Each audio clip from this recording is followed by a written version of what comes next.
SuperTalk Mississippi Media production. This is Jack Hoffman. For nearly 31 years, Tico's Steakhouse has been a staple for fine dining in Jackson, Mississippi. I would like to invite you to come experience our family tradition of our hospitality, sizzling steaks, and healthy poured beverages. Call today or stop in and experience Tico's in the second generation. With locations in Ridgeland on County Line Road and now on the Square in Oxford. This is Gerard Gibert, and thank you for listening to MidDays here on SuperTalk Mississippi. Get ready to go beyond the headlines and join a meaningful conversation with people from around the state. You're listening to MidDays with Gerard Gibert here on SuperTalk Mississippi.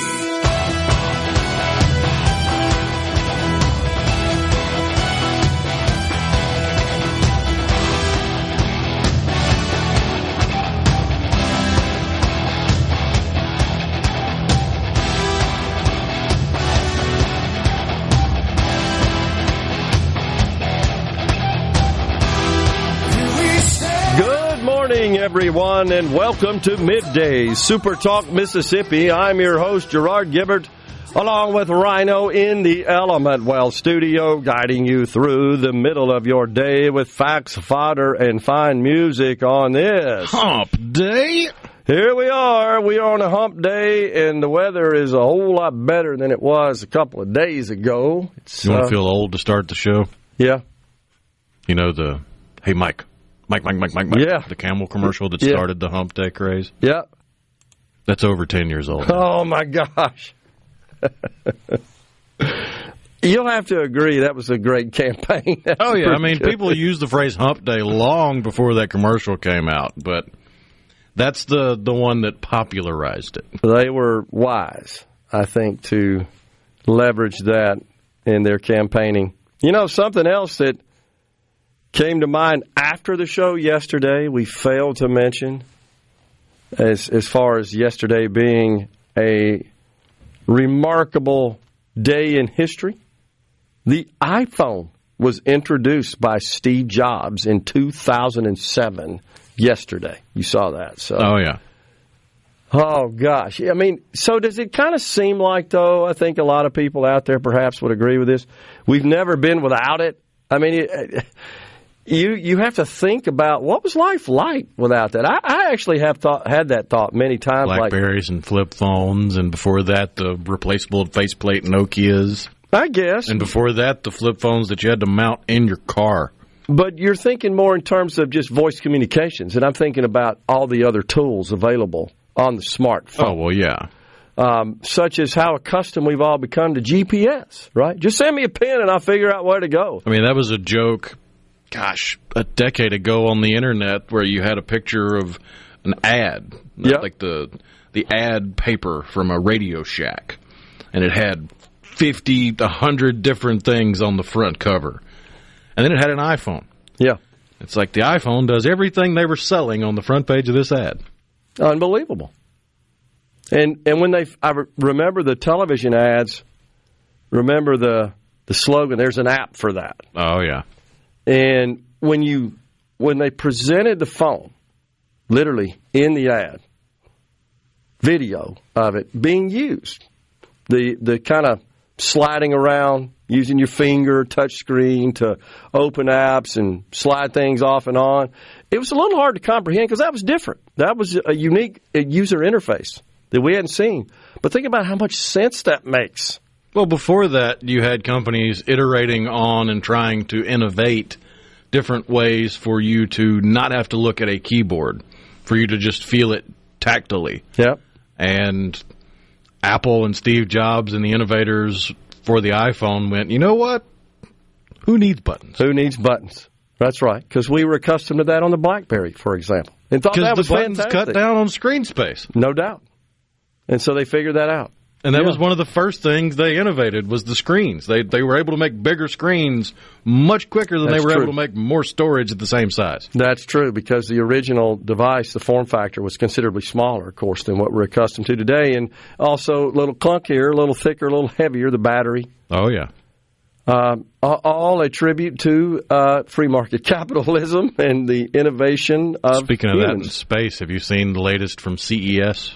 No. The Consumer Electronics Show. Always fascinating. What's yeah, up? they've got translucent LEDs where it can be window panes that also display stuff. Okay. But the one that really blew my mind, and I think it's been available for a little while, but it was being showcased, 1.5 terabytes on a micro SD card. The little tiny SD card that you need an adapter for to put into just about anything can hold 1.5 terabytes. 1.5 terabytes. I don't think a phone is available today that has a terabyte. Not of internal storage. memory, no. Yeah. External, sure. That is incredible. So the continued compression and miniaturization technology, that's what's really driving that. There's also a thing, Rabbit, I think is the name of it, where they're being bold because they are assuming you will be willing to walk around with something else in your pocket.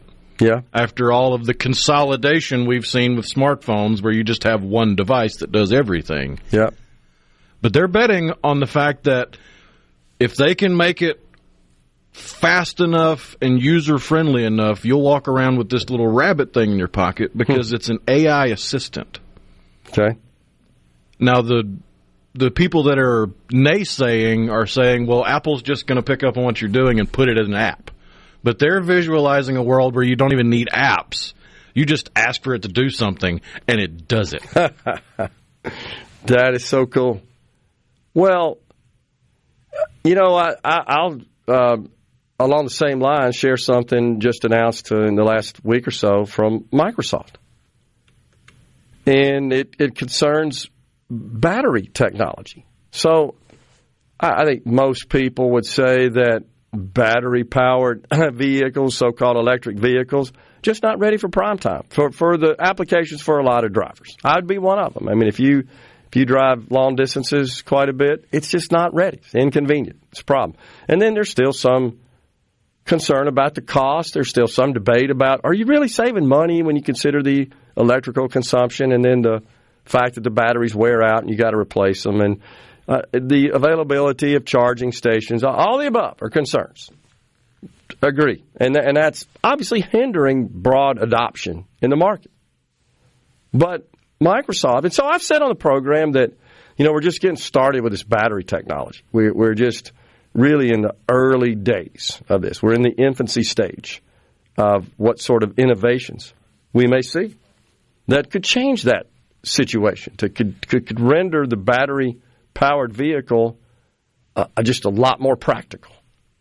Microsoft, using AI, screening 32 million materials candidates to find the proper set of materials to make the most efficient battery, better batteries. Now, you know what this, when I read it, it reminded me of something we talked about before, is how quantum computing, and by the way, it's the Microsoft quantum team using quantum computing and AI in concert.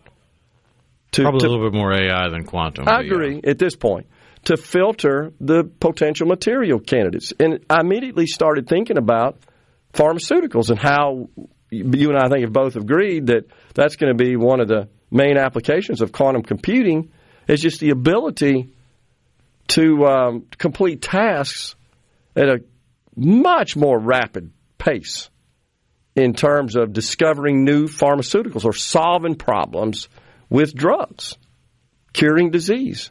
And this kind of reminded me of it. It's a similar application where you're, instead of filtering, I guess, chemicals, which I'm sure chemicals were part of this process as well, because chemicals are used in making batteries. And then that's what they said. It said, we believe that chemistry and material science are the hero scenario for full-scale quantum computers. I believe that as well at this point.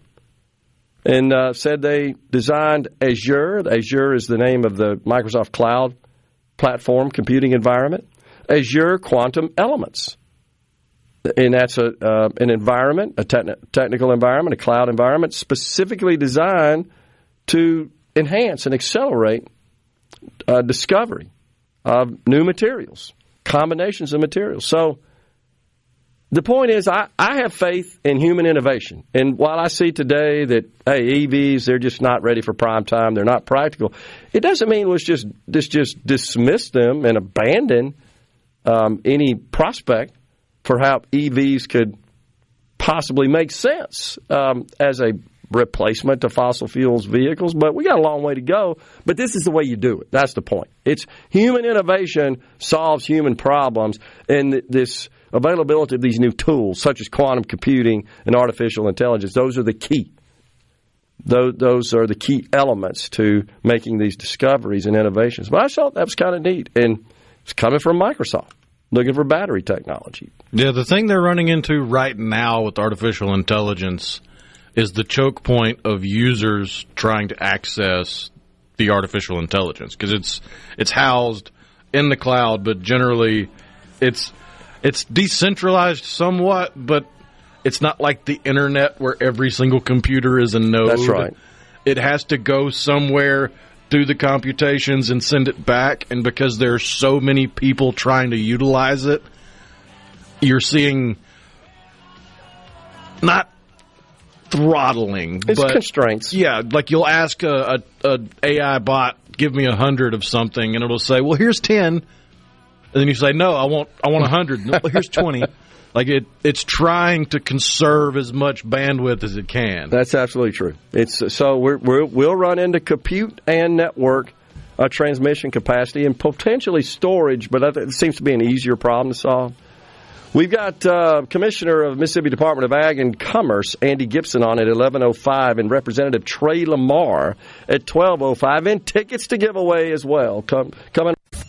Gerard Gibert. He keeps his classified documents right where they belong. Inside a Journey record jacket from the 1980s. Gerard Gibert. SuperTalk Mississippi.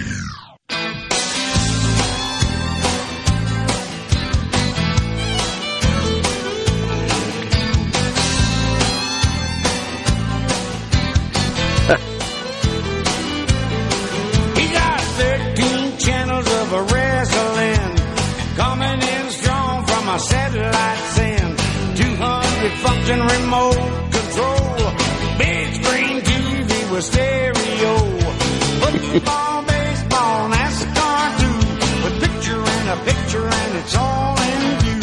And if it comes on just a little too late, with the free CRs you can get it on tape. High-tech redneck. That's perfect. Come a long way since 94 or 93, whenever it was released. Oh, the C Spire text line 601-879-4395. We got tickets to give away later on the program. We got all the equipment working. Of course, we are available statewide on the air. You can also tune in to C Spire TV to catch us. And, of course, we're available on the app or the full-size browser site as well. You can catch us all over the place here at Super Talk. We appreciate you joining us again. We've got Commissioner Andy Gibson coming on the program at 11:05. He'll be in the Element Well studio. And then Representative Trey Lamar served previously as the chairman of the House Ways and Means Committee. We'll get into some discussion about his plans for the 2024 legislative session as well.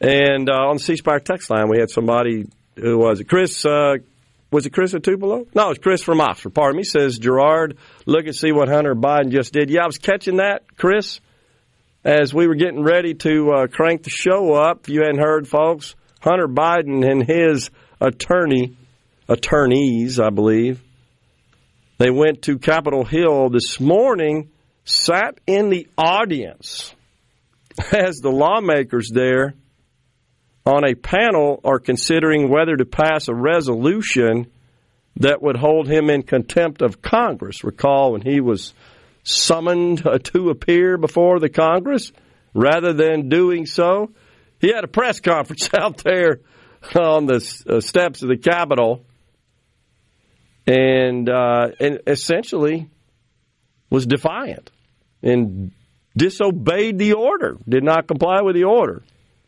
I think the rest of us didn't even have the temerity to hold the press conference somewhere else. No, it's just right outside where you're supposed to be. Yeah, exactly. You're at 100 yards, maybe? A few steps up and through the doors to where you needed to be or you were supposed to be. Totally insane. That's all we know. Almost like he was touting his untouchability. Yeah, there's no doubt about that. So, and here he goes again. I will just show up with my lawyers while they're deliberating my fate with respect to this contempt charge. Totally incredible. No doubt about it. We'll see where all that goes. But, yeah, that just literally happened. Keith and Baden said, okay, you're blowing my mind, talking about all the tech he was stuff. asking what exactly is a terabyte, and I was explaining to him that I see it now, yeah. There's 1,000 gigabytes, roughly, in a terabyte. That's right. But to break it down into like physical media, a lot of people can understand a floppy disk. Yep. In a terabyte, there's more than 728,000 floppy disks worth of data. And now they're able to fit all of that and more into a little bitty SD card that is smaller than the size of your pinky nail. Yeah, it is incredible. And when you look at the various measurements of storage, so you're familiar with megabytes, gigabytes, terabytes.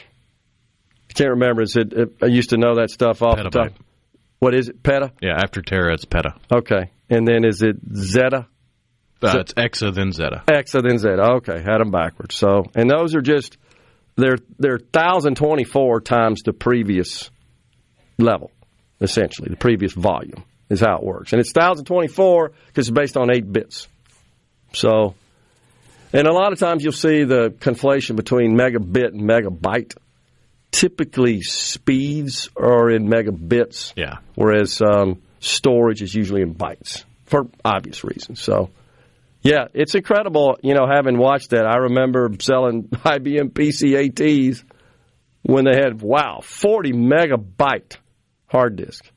And the hard disks were $2,500 for 40 megabyte. And, of course, they were 5.25-inch form factor. We thought that was revolutionary, and it was at the time. And had these really long cables that plugged into the system board to connect them to the processor and so forth. And they weighed a fair amount. But a 40 meg equipped IBM PCAT in the 1985, 86 time frame, as I recall, had a list price of $5,295. And that was with 256K of RAM, I think, and that you could expand up to a meg, 1,024. Think about that today, where that's measured in gig.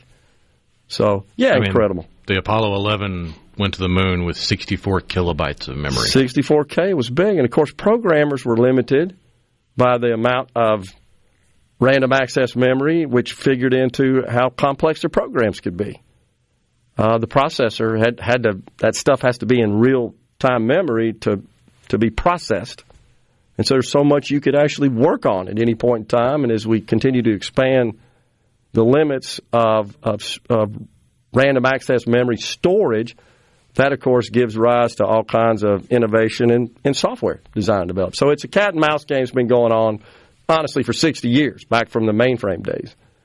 More computing horsepower and storage, more sophisticated software. Then the software guys would say, hey, we need more. And they say, oh, shoot, okay, here's a way we can get more. And it's, a function of cost. It wasn't that we couldn't do it. It's just how much is it going to cost to do that. But, gosh, what did you say a minute ago? A terabyte in a mini SIM? Yeah, 1.5 terabytes in a micro SD card. Okay. That is incredible. I can't even comprehend it. 1.5 terabytes in a micro SD. Wow. And of course, that just means all the SD and flash storage and all that stuff. We don't have mechanical storage anymore. Thankfully, that's one of the reasons all the devices are so small and thin. The footprint of, let's say, a standard notebook or laptop or pad or whatever. It's because we figured out a way to essentially store data in electronic rather than format rather than the analog format stored on the platter of a hard disk with heads to read it. It's incredible, honestly. So it's a tribute, once again, to innovation and free market capitalism, something that seems like the left in this country doesn't really understand or appreciate, or when they do, they just want to tax the hell out of it.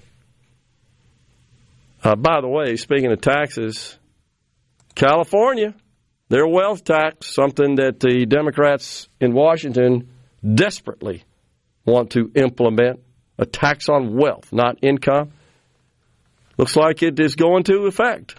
The Democrats, of course, get this, in California, they now have a $68 billion budget shortfall. $68 billion.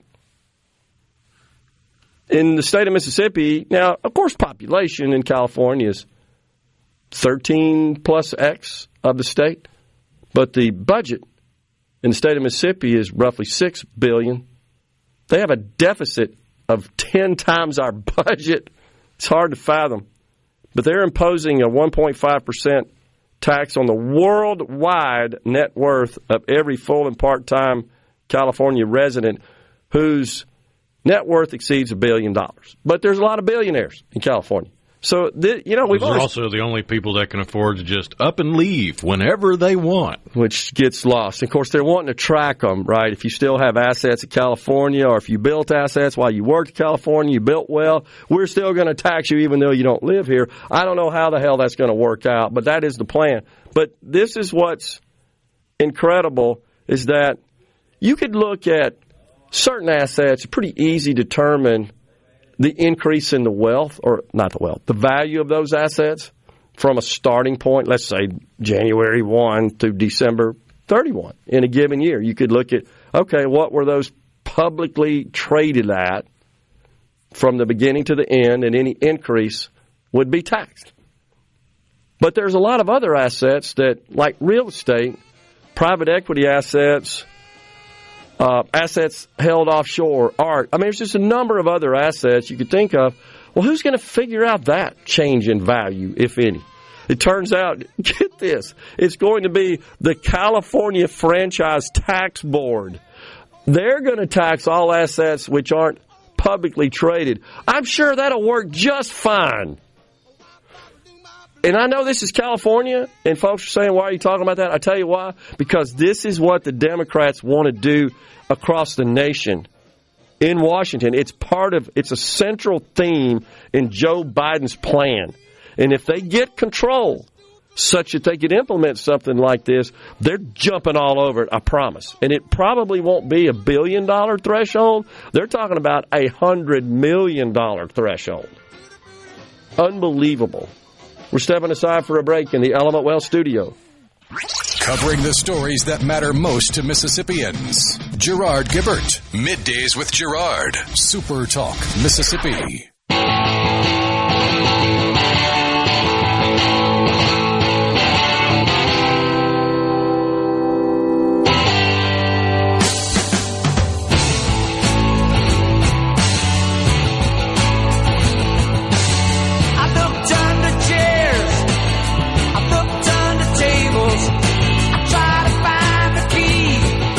We're back in the Element Wealth studio. Are you thinking about or planning for retirement? Do you have a plan? Go to myelementwealth.com or call 601-957-6006 to let Element Wealth help you find your balance between income growth and guarantees. We got the NASDAQ up about 40 points.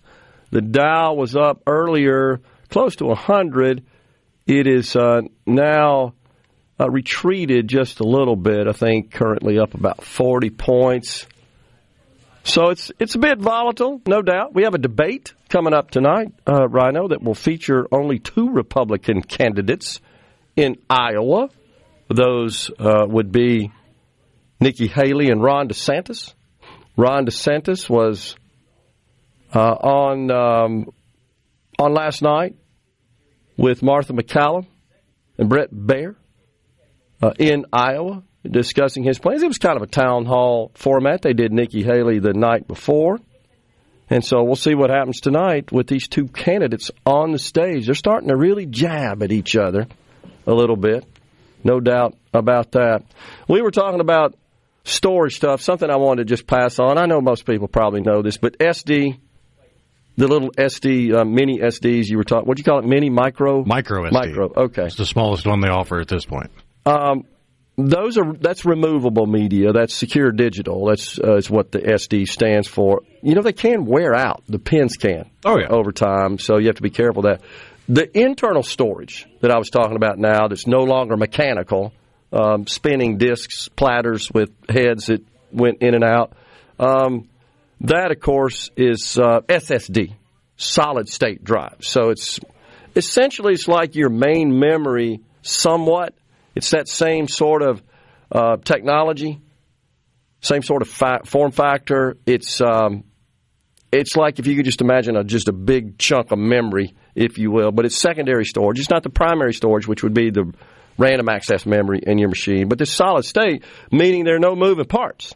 That's the benefit. So you don't have head crashes and failing mechanical components that you did in hard disk. You don't have so-called hard disk failure, if you will. So massive advances, that's the point. So we can store more, it's more reliable, and it costs more. And it's smaller, consumes less electricity, all the above.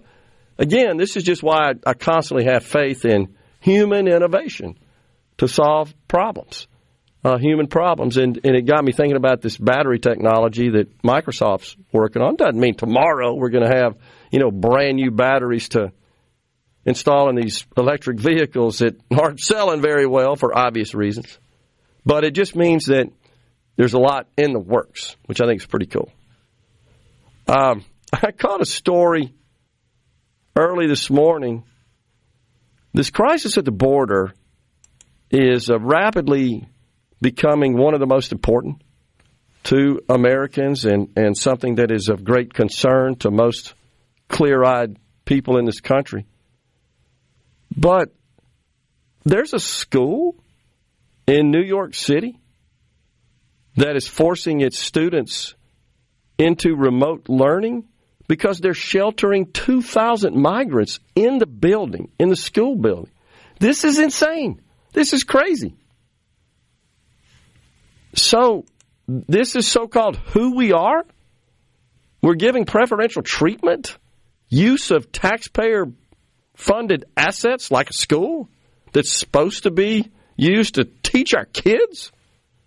We're just saying, okay, kids, you go to remote learning, which we now all have learned it doesn't work and caused our students, our youngsters, to fall behind. We all know that now because the schools were closed during COVID and the egregious, selfish labor unions, education labor unions, led by Randy Weigarten over there, they're a big part of the reason schools remain closed and didn't open up on a timely basis when they could. But we're showing favoritism to illegal migrants over American children. That's the point. That's what's happening here. This is crazy. I can't comprehend it. So that's what happens when you let the tail wag the dog, when you let feelings get in the way of facts. Well, that's what's happening. When you let liberals run wild. Well, I mean, everybody in the country ought to be talking about this because this is effectively because of them and their twisted policies and this idea of we just got to give millions of people asylum, which you know is horse hockey. They're not here for asylum. They're here for the bennies. That's what they're here for. What made me think about it was I thought Mr. DeSantis performed honestly quite well last night. Best I've seen him. He really opened up, and he did very well in espousing his policies and giving us an idea of where he stood on the issues and how he would govern. Now, as always, I find myself looking for more details like, okay, I'm with you that Americans are being crushed by inflation that I largely believe was driven by Joe Biden's policies, and I explained that on the program.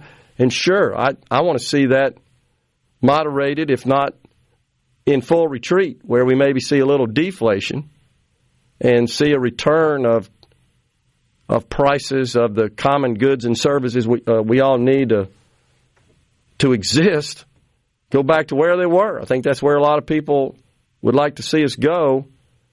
And he, of course, mentioned that, but he didn't offer any plan on how to get there. Something he did talk about that I was not aware of, folks, that I think is of interest here in Mississippi. You may have seen the program, his town hall, but he said that in Florida, they either eliminated or greatly reduced the sales tax on baby items as a way to help families who are raising babies, raising children. So if you think about diapers and formula and all that, it's been a while for me, all the other stuff you would buy to care for a baby, they are not subject to sales tax in the state of Florida, which, by the way, is higher than it is in the state of Mississippi. I thought that was interesting. That was an interesting take. In fact, he joked, and this was good, that he made kind of a funny. He said his wife suggested to him, hey, why didn't you do this when you were governor and our children were younger, where we could have benefited from this personally? But that was interesting. I thought that was a creative idea, honestly. If you think about how that perhaps relates to the subject of abortion, where we try to encourage mothers who are thinking about aborting their babies to continue them to term and deliver those babies and let them have a life outside the mother's womb. And a lot of the reason they want to abort is because of fear of the economic burden. Well, this is a way to address that. I thought that made sense. And he did talk about his support for drilling and fracking, which I think all Republican candidates have indicated support for. Donald Trump has certainly indicated that would be a top priority for him. In fact, he said day one, we would reverse all the onerous, restrictive Biden policies that honestly seek to completely eliminate and abolish the fossil fuels industry. But he got asked about, okay, why do you have these restrictions on drilling around Florida?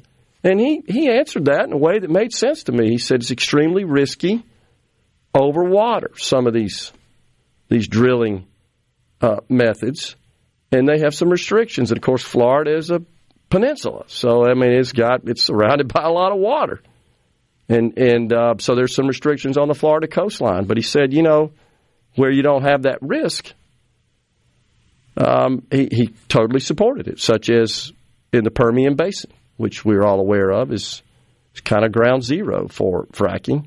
He also indicated his support for term limits for members of Congress, and of course a balanced budget, which I appreciate. But okay, how are you going to balance the budget? What are the details of your plan from a revenue and spending perspective to get the budget balanced? Because right now we got a $2 trillion hole. And he also called for something a lot of presidents have, a line item veto authority, right? They send me this crazy spending bill, and I could go through and just cross out the things that I don't want in there. And, of course, that is subject to override back in the Congress. And the other thing he said was some sort of ban on trading. He supports banning members of Congress from directly trading securities, that would have to be done through a blind trust. You're seeing some momentum there, but they can't seem to get enough support in the Congress to get that passed. I honestly don't think it's that. I don't think it's as big a problem as a lot of people think it is. Let's put it that way. But I do think just the optics are a problem, and there would be some value in restricting that just to get rid of that issue and say, okay, we took care of that. Let's you can rest now, and we're going to focus on things to move the country forward. Well, we got another segment here in hour one of Middays, and after that, it's Andy Gibson, Commissioner, Mississippi Department of Agriculture and Commerce. Stay with us.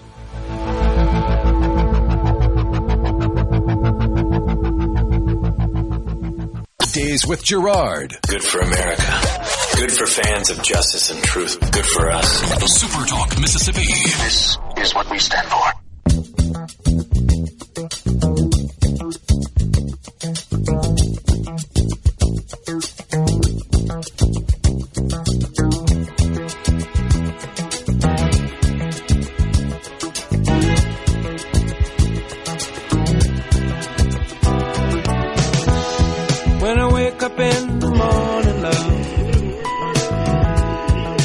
sunlight hurts my eyes. Welcome back, everyone. It's MidDays, SuperTalk Mississippi. Apologize for that noise you heard in the background. It was a video I was trying to get to load, and it finally loaded. I thought I had it on mute. And I'll tell you what this video is. It's kind of problematic, so I don't know if we can play it. It's technically problematic to get it to play when you want it to, and that's the only copy I can find. But it has to do with a couple of journalists that were in Washington, and they were awaiting his appearance at the federal courthouse. And that was yesterday when they were having the hearing on his immunity, his criminal immunity.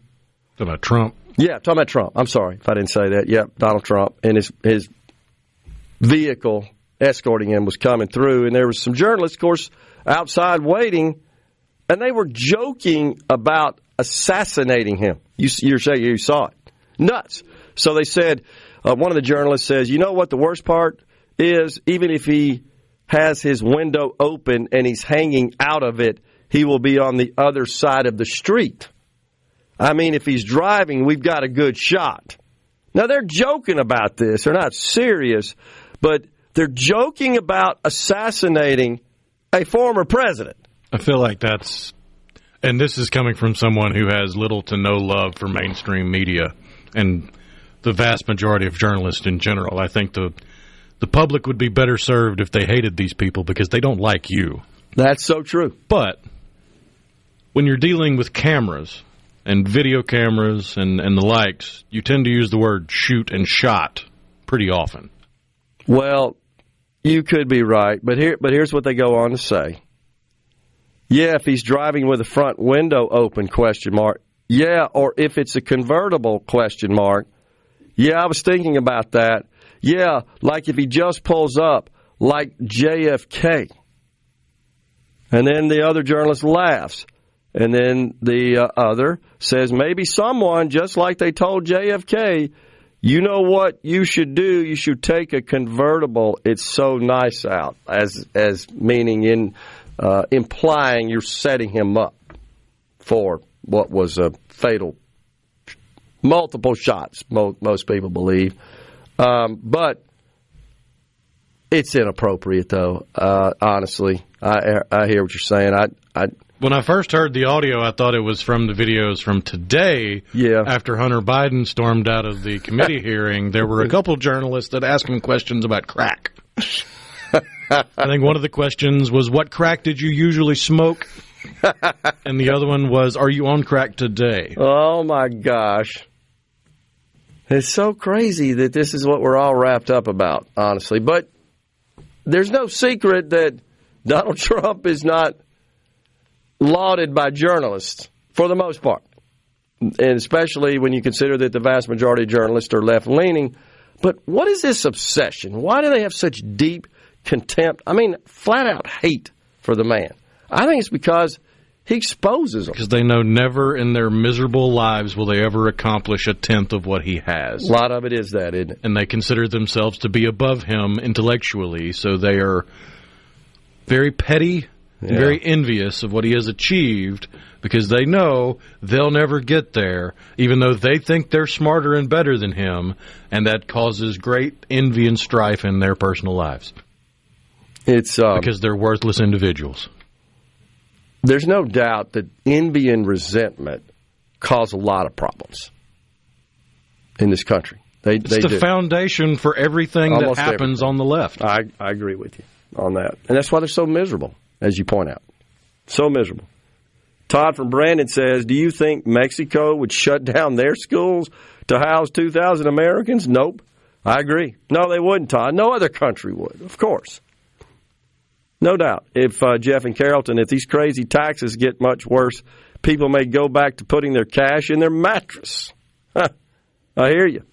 Andy and Jackson, now that y'all are fully up and running, you can claim, yeah, we bad. We nationwide. ZZ Top. How appropriate is that? Since we got ZZ Top tickets to give away later on in the program, they are, of course, coming to the Brandon Amphitheater on March the 20th.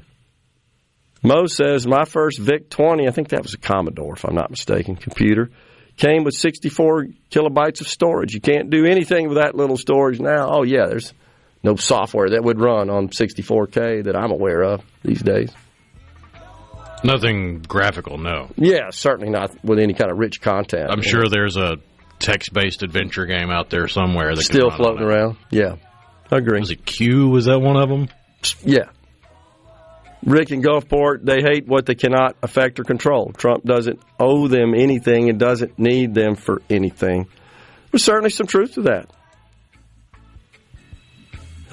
Thomas says he didn't get to watch the news. He wants to know how the speaker is faring. Shows how weak and powerless Republicans are. The Speaker of the House of Representatives in Washington has got his hands full. They're trying to get something done to keep the government from shutting down. If I were a betting man right now, I'd say we're going to have another continuing resolution. It's time for Fox News and SuperTalk News. When we return, it's Commissioner Andy Gibson. Stay with us. And now, another hour of the talk that keeps Mississippi talking. Middays with Gerard Gibert. Begin your transmission now.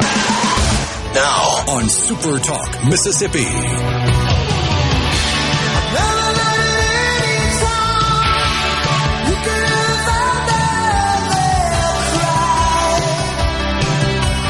Welcome back, everyone. Hour 2 of Middays is live with you now, and we are in the Element Well studio on this Hump Day. We welcome to the program now the Commissioner of the Mississippi Department of Agriculture and Commerce, Commissioner Andy Gibson. Good to see you there, Commissioner. Happy New Year to you, sir. Happy New Year to you, Gerard. Good to be back. Good to talk to everybody today. Yes, sir. So we were talking about the inaugural ball yesterday, and, of course, all the festivities that goes along with the inauguration of our governor.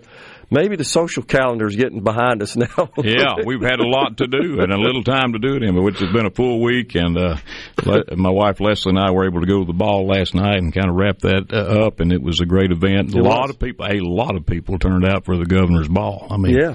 We're over the Coliseum and Trade Mart, and that place was slam full. Golly, and we are so fortunate to have the Trade Mart. What a necessary improvement in that asset. It is. It has been. And it's proven to be a financially good investment because it is the most rented building on the entire Fairgrounds campus. It's rented almost every day of the year. Yeah. Multiple events per day. And so it's paying for itself and doing what it's supposed to do, providing a great asset for the people of Mississippi. Yeah. Well, we appreciate your leadership and helping to secure that and all the other improvements we've made there at the Fairgrounds. Part of your purview. A huge shout out to Senator Cindy Hyde-Smith, who planted that seed years ago. We were able to help bring it to fruition, but in the government and public service, things have a way of continuing on to the next administration. So we were a part of that and glad to be part of it. Glad to get it up and running. In fact, I'm proud we opened it during the COVID pandemic. Nobody else was doing anything. We finished the job and we opened it and had it for the state fair that October of 2020. That's true. Yeah. All right, so let's get kind of an update on how the industry, the agriculture industry specifically, is doing in the state of Mississippi. Of course, you've shared with the audience many times. It is in aggregate the largest industry in our state in terms of dollars. It is the largest economic driver in the state of Mississippi, dollars in terms of annual production. This year, we also we had a couple of different unique factors. One of them everybody's aware of, the terrible drought that we suffered as a state, not only the state but the whole country. So we were dealing with that. And when the numbers came out in December, frankly, I was surprised that we actually had, due to the perseverance of our Mississippi farmers, we had a second all-time record production year for agriculture as a whole. Now, there were some commodities that were up and some that were down, but I think it's a testament to the perseverance of our farmers and getting the job done. The total came in this past year for 23 at $8.8 billion farm gate value. That's everything from soybeans, corn, and cotton, and poultry is our number one industry. Timber. We've had a lot of difficulties with this drought that's killed a lot of trees, and we're going to see, I'm sure, repercussions from that for years to come. But to have a second all-time record production year and the worst drought we've seen in decades, half a century. I'm proud of our farmers. So when you thank a farmer, thank them especially for keeping on going during 2023 and 2024. We're not out of this drought yet. Yeah. The rainfall we've had, we thank the Lord for it, but it's not gotten us to where we need to be for the coming planting season. So we look forward to having some more rain to moisten the soil and get ready for 2024. What about just general challenges, Commissioner, with supply chain? Is that still a problem? And that affects everything, of course, from the farmers shipping their commodities, transporting them, but also goods and services and parts and components and equipment they need to do their job is affected by that as well. Yeah, we've never caught back up with supply chain issues from where we were pre-COVID. COVID was the nightmare of all nightmares. It shut down industries all over America and all over the world for so long a time. And frankly, the demand's never decreased. It's only increased. So we've never come out of that completely. That's one of the factors why everything's so much more expensive. And when it comes to agriculture, our farmers now are paying, nearly twice as much to get a crop in the ground and harvested as they were before. So it's cut into margins at the same time as prices have gone up, and farmers have kept on doing that. But the supply chain is still a challenge. It's still difficult to find all the parts you need or all the equipment you need. There's been some recovery of that as people have slowed buying, for example, tractors with the high interest rates and everything. That has slowed a lot of economic activity, so you can find some more stuff. There was a period of time you couldn't buy a tractor if you had the money to pay cash. But it's better than that, but not like it used to be. So we just got to persevere, keep on keeping on, and we'll get through it. And again, I can't express enough. We need to thank our farmers, because our farmers, as few as they are compared to the total population, they're providing 100% of what we eat and what we wear in terms of our cotton and fiber production and the roof over our heads. So thank a farmer now more than ever. Yeah, no doubt about it. We're blessed with having such a thriving agricultural industry in our state. It means a lot to our economy, and we're blessed with just perfect conditions for that here. I tell people, and I get to travel the world to promote our state, and I tell everybody where I go, if it's worth growing, we grow it better than anybody else right here in Mississippi. We have such a diverse production, sweet potatoes. I mean, everything you want is right here. Blueberries is in Mississippi, everything, all the good stuff of life. Yeah. All right, so we got the greatest show on dirt coming up here pretty soon, the Dixie National Rodeo, and I know this is a big deal for you and your department. Give us an outlook here. Well, it is. It's actually the largest rodeo east of the Mississippi River, and it's been going on here since 1968, and we are going to keep it going inside the Coliseum. We were very appreciative of the legislature's support of our efforts to renovate the Coliseum, as they built the trademark, and we have had 3 back-to-back records for the Dixie National Rodeo the last 3 years, and we're on track to do that again. We've got a great lineup starting February the 9th when it comes to entertainment. We got folks like Tracy Bird and Connor Smith and Chris Cagle, Megan Maroney, Sammy Kershaw, Corey Kent, and Parma Lee are going to be doing the musical performances. But on top of that, these are the best cowboys and cowgirls from all over the world. We literally have people flying here from Australia and all over the globe to compete in this Dixie National Rodeo. We'll have, on top of that, most people may not know, at the same time, we have a livestock show and horse shows that are going on that bring people from all, I think we had 48 states represented last year at the fairgrounds. So that place is slam full. Wow. When it's in full swing that first weekend, there's no way to get around. It's almost as crowded as the Governor's Ball was last night. Yeah. It's a lot of people in one place for one great event, and it's all about agriculture. So we're proud of that.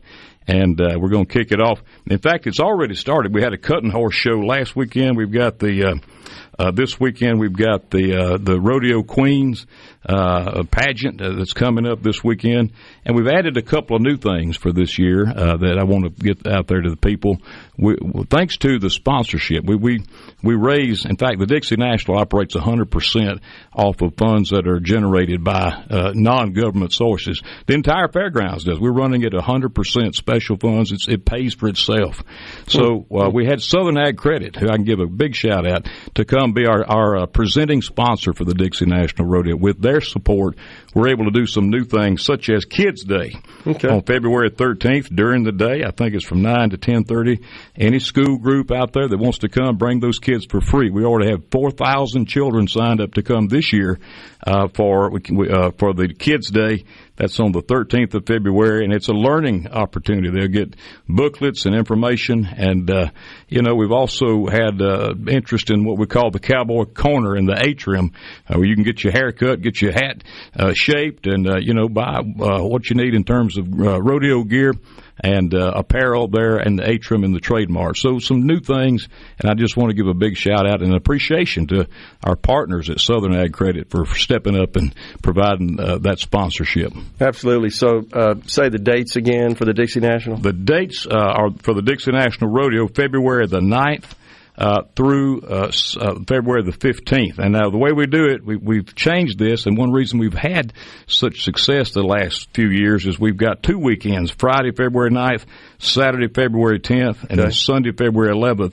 Then they ride slack Monday and Tuesday, pick it back up Wednesday, February 12th, all the way through Saturday, February 15th. So now we have 2 weekends. We used to just have one, and it's drawn a lot more people and a lot more families are able to come. And what I love about the rodeo is it's America's original sport. It is the original American sport, and we still stand for the national anthem, and we still open in prayer. And when we see that flag, everybody is respectful, and we're going to keep it that way at the Dixie National Rodeo. Huge economic impact to the community and the state. Millions of dollars. Yeah. All these people who come from other states, they spend their money, and it's been a great thing for Mississippi. For all these years, we're going to keep it going strong. Commissioner, always good to see you, sir. Appreciate you coming in and giving us an update, and we look forward to a fantastic Dixie National Rodeo. Thank you, sir. Take care. God bless. We're coming right back in the Element Well studio.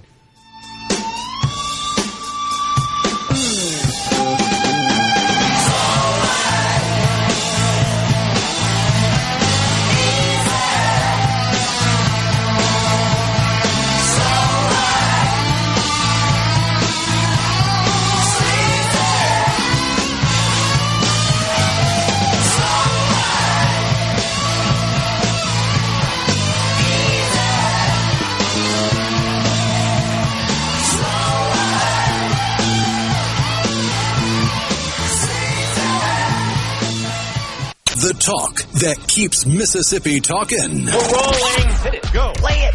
Middays with Gerard Gibert on SuperTalk Mississippi.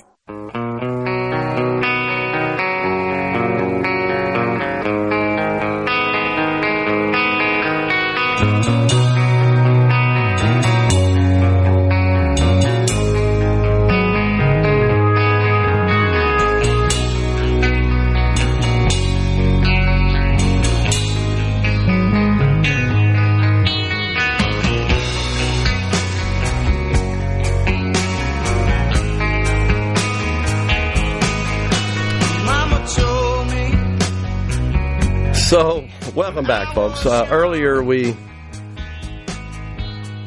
told you about Hunter Biden and his lawyers just bebopping in the house up there in Washington.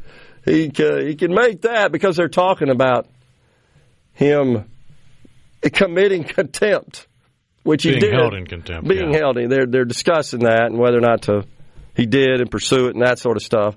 And so I just saw footage on the screen here in the studio, surrounded by a sea of reporters, as you would expect. Like, there's the first son, as he is known, with all the cameras and the journalists around him. And so you told the audience earlier when we were discussing that he got asked a very direct, pointed question. Here we go. Please, I'll answer your question if you be quiet and let me make a statement, okay? What kind of crack do you normally smoke, Mr. Biden? What kind of crack do you normally smoke? It's sad, man. It is. But, dude, you're the one that took pictures of yourself smoking crack. And, of course, if you take digital pictures, all you got to do is put it out there one time. Someone at your level, that's global in a matter of minutes. So, yeah, there he is at his own. I'm looking at it right now. It's him sitting in the gallery there on Capitol Hill, showing up at his own contempt hearing, flanked by his attorneys. It's bizarre. It totally is. Wow. So, Tom Emmer, the Minnesota congressman, is currently being interviewed about the incident right now and what I'm watching here on the screen, the television. It's just crazy. Chris from Oxford said they also asked him if he was on crack today. Oh, my gosh. Well, you know what? Like I said, it's not a secret. You got a problem. Didn't he even say he did, right? I mean, trying to gather up Parmesan cheese off the floor and stuff like that. I mean, I laugh, but that's sad, man. You're sick when you got that problem. So you expose yourself like that, and then you show up at the United States Capitol. Well, here's the thing.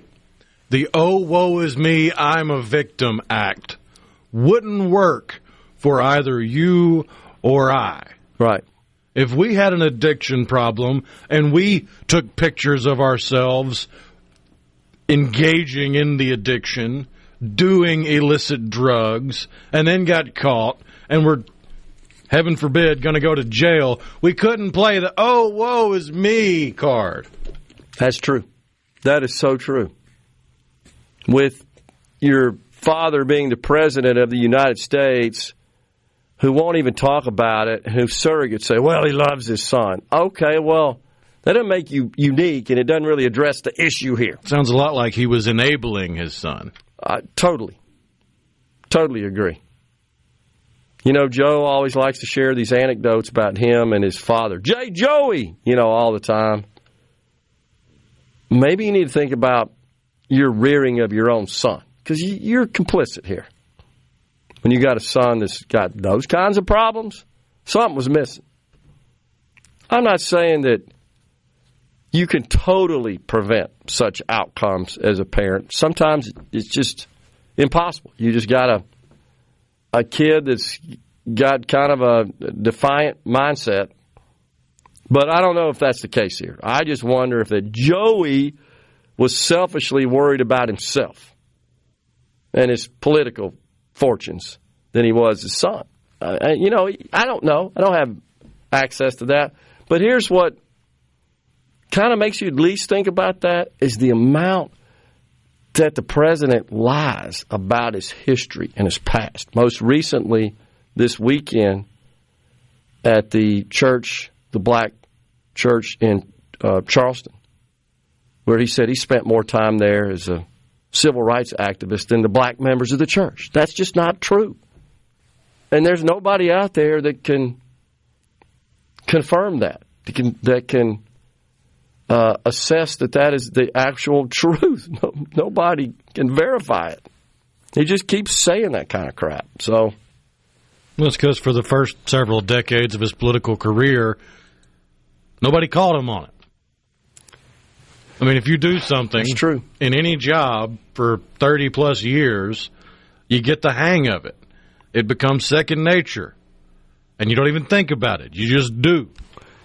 Well, you shared with me something after the show yesterday that is a stark contrast in statements made, if you can find that, by the president, a very short little video, one in 87 and one recently, right, that's related to this civil rights claim by the former president. But this guy has a history, does he not, of statements that have been captured on video or audio, and then making statements later on at some point in his life that totally conflict. In some cases, almost refute what he said. Here we go. Listen up. I've spent more time in the Bethel AME Church in Wilmington, Delaware, than I have than most people I know, black or white, have spent in that church. Because that's why I started No, I'm serious. I started a civil rights movement. So that's from just a few days ago. Yeah. Now it's him in 1987. During the 60s, I was, in fact, very concerned about the civil rights movement. I was not an activist. I worked at an all-black swimming pool. in the east side of Wilmington, Delaware. I was involved. I was involved in what they were thinking, what they were feeling. I was involved, but I was not out marching. I was not down in Selma. I was not anywhere else.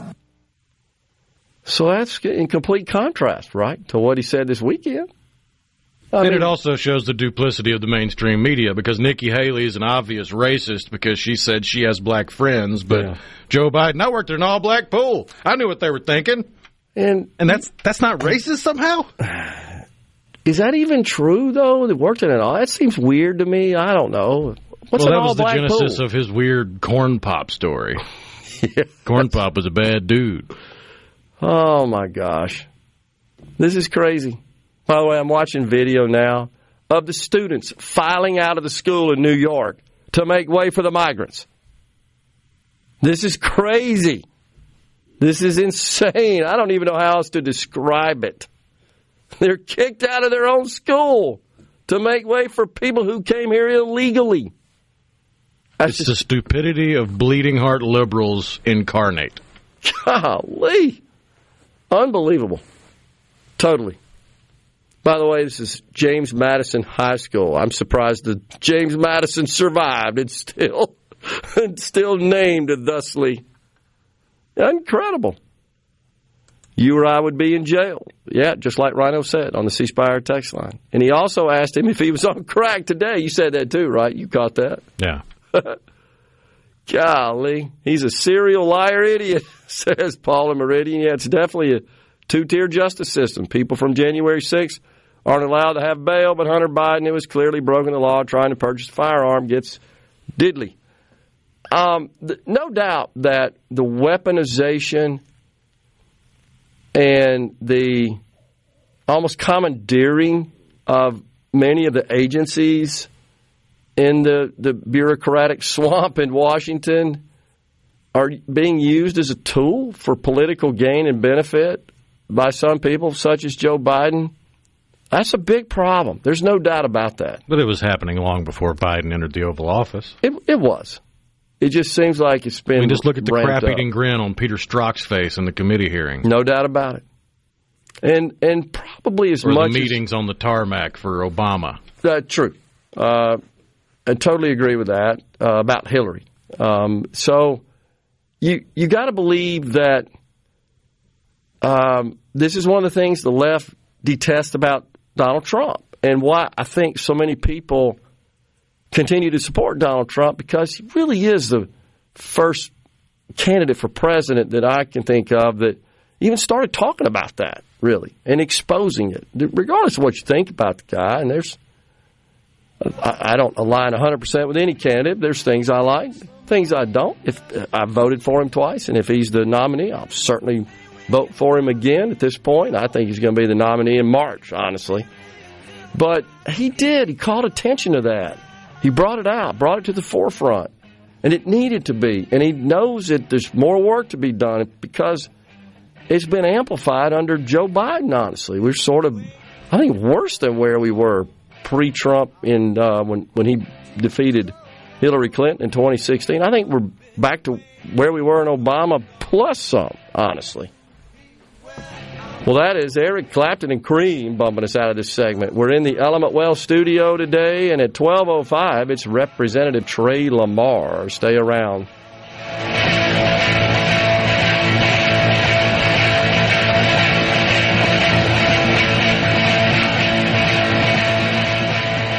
Hey, is everybody ready? I'm ready. Ready here. Middays with Gerard Gibert on SuperTalk Mississippi.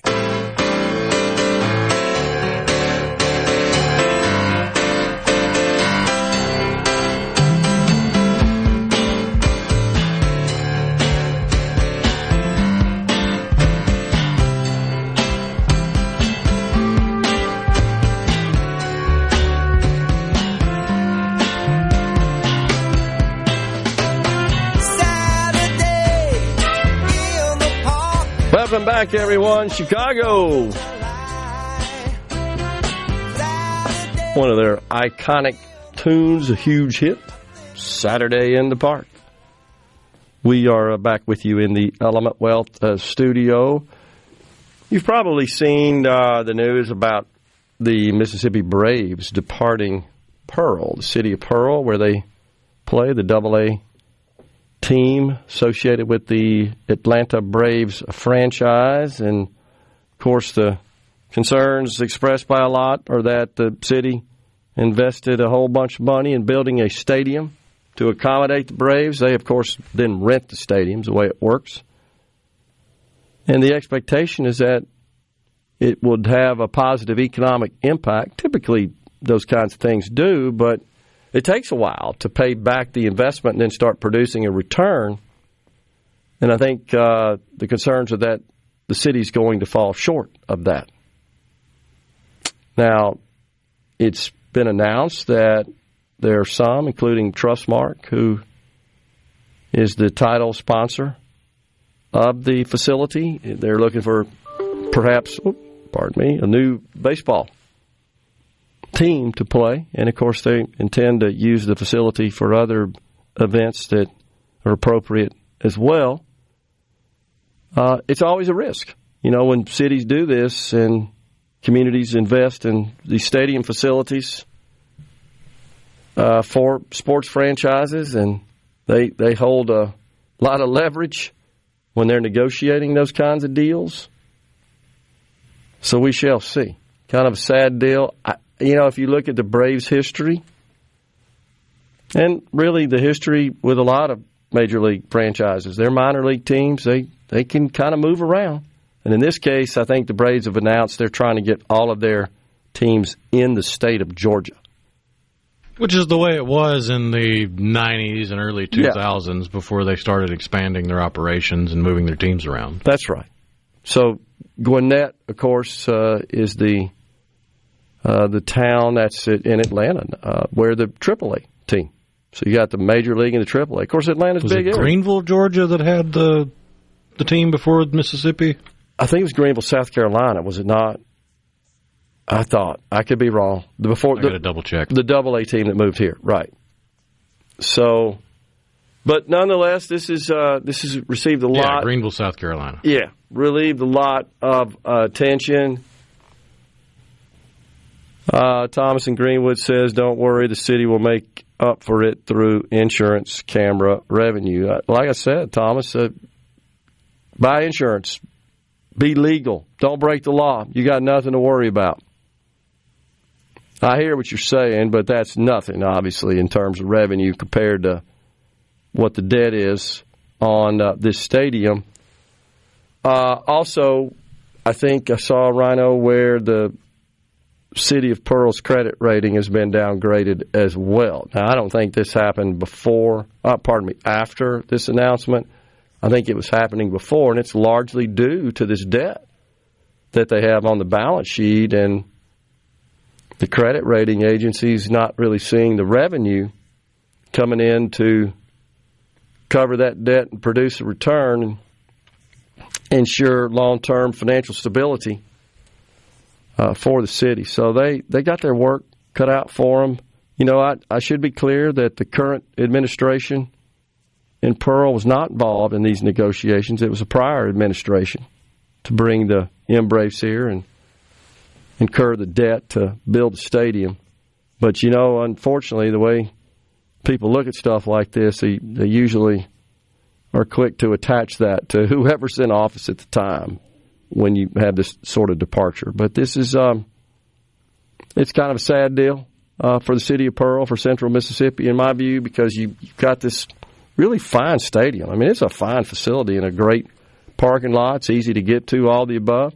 I think it's fair to say that the Bass Pro Shop that's in front there, somewhat adjacent to it, I think that was largely driven by the construction of the stadium and the location of the Braves. I mean, you could argue the vast majority of the growth around the stadium was due to the stadium, yeah. No doubt. And of course, that's obviously figured into the economic impact, but it doesn't appear that that's really achieving the expected revenue results, let's put it that way.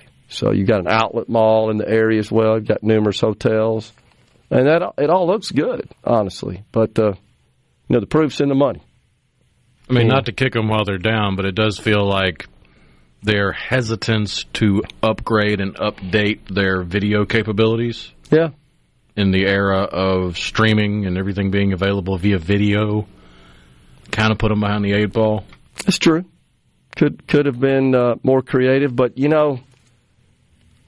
just wonder if this was the plan, because that's the problem. There's been some national articles written about this situation in the national financial journals, and there's kind of a history of that, and with respect to the Braves organization, ownership there. And I don't think they're alone in this respect. They're going to go, they have leverage, right? They can go shopping, these big sports franchises. They can go shopping, and there are a lot of cities that are more than willing to ante up and meet their needs. So I don't blame them for leveraging that, but the folks who make those decisions at the municipal level have got to be more careful. There's no doubt about that. And really be more diligent in the creation of these contracts to protect on the downside to a greater extent. And I think that's kind of what happened here. But that's and you can see more about that, by the way, on our website, supertalk.fm. Great pieces on there. Keith and Baden. Oh, I ain't going to read that, Keith. I hear you. Gary in the Berg says, certain things are scary. Lon Chaney turning into the Wolfman, creature in the movie Alien, hillbillies on the movie Deliverance, but the most scary was Hal the computer in the movie 2001. Therefore, just say no to artificial intelligence. Hal will come to life. I remember that. I would make one point. The only reason Hal was scary is because it was in space. That's true. It's 2001: A Space Odyssey, right? Yeah, but I mean, if you had like a Hal on your house, yeah. Open the garage door, Hal. No, fine, I'll do it myself. That's true. That is true. Chris from Oxford, can you blame them for wanting to get out of Jackson? So, Chris, it's Pearl. It's not Jackson. Now, Pearl is adjacent to Jackson there, just across the river in Rankin County. But that had nothing to do with it. The attendance is down. It's since they opened. But it had to do, I think, more with at least what their explanation is. We want to have all our teams in Georgia. 2 is there's somebody out there that'll build us a brand new stadium, and we're going to leverage, or I should say capitalize on that leverage. You can't blame them for that. I mean, until somebody says no, they're going to understand that that's the market reality and get whatever the heck they can. It's a business. That is the business of baseball. Just like all this other stuff. Those are sports. They're businesses. First and foremost, they're business. And one of the selling features for the business of the Mississippi Braves was you can come to a game and see the future stars of the Atlanta Braves. Yep. Which that was a regular occurrence, it seemed, in the first decade or so of the team. But how many players have you seen play in Pearl that then made it to the big leagues in the last decade? I mean, Ronald Acuna Jr. is about the only one I can think of. I mean, so typically, this, they go from AA to AAA. Right. And stop But there have been some that got called up straight from the Mississippi Braves. There can be. It really, the way that works, that, it's just they look at the depth chart. Okay, who we got at the big league? Who's next on the AAA?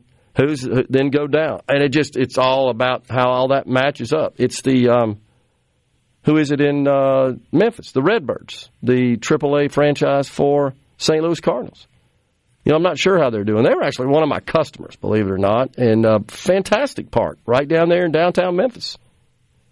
I think attendance is pretty good, if I'm not mistaken. Now, I haven't been in a few years, but it's really a neat venue, and they built, a big multi-story parking facility, and it's really nice. I mean, it's a lot of fun. Have an outfield you can sit in, do a picnic and stuff. But we'll see. It's crazy stuff. Ben from Madison, I'm surprised they didn't have the stadium paid for by now. I believe it was built 20 years ago.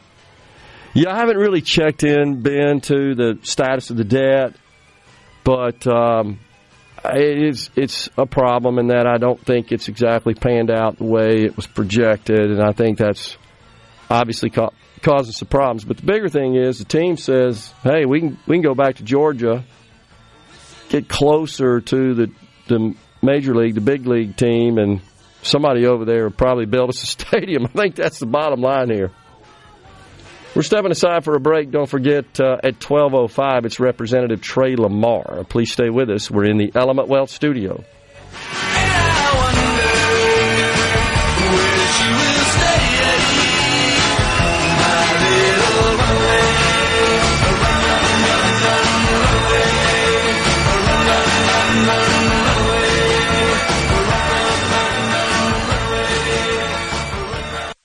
It's so awesome! Middays with Gerard Gibert. Come on, let's get on with the show! On SuperTalk Mississippi.